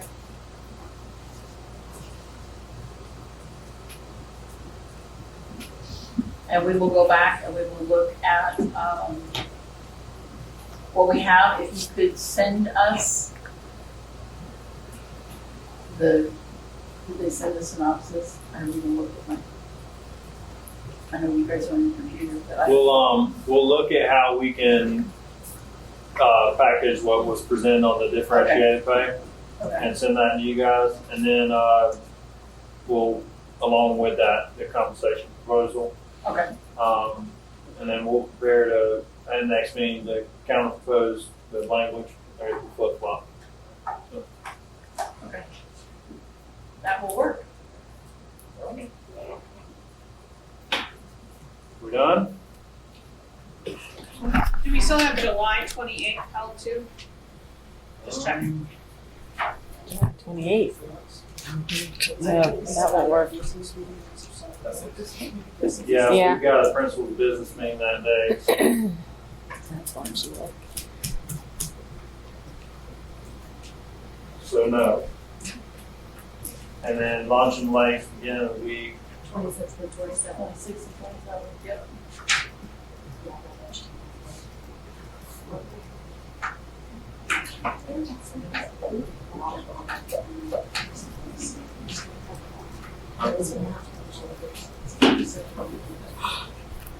Oh my goodness. When does school start? August 10th. August 10th. I think you start on the 3rd. That's the whole one.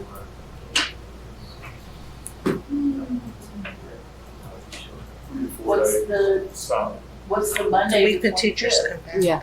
Launch setup. Yeah, we already said all the way through July, the 28th was the first day that even were, so move into August at this point. I just wonder if there's anything else that we need to pull, like August 1, 2? Maybe 2.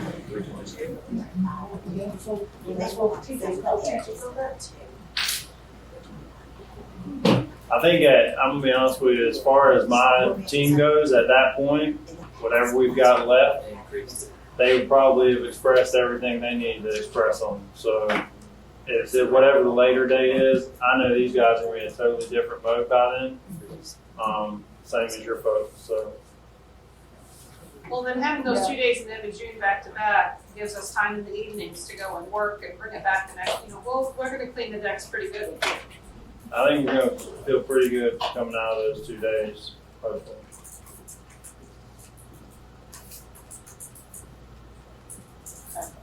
That works. All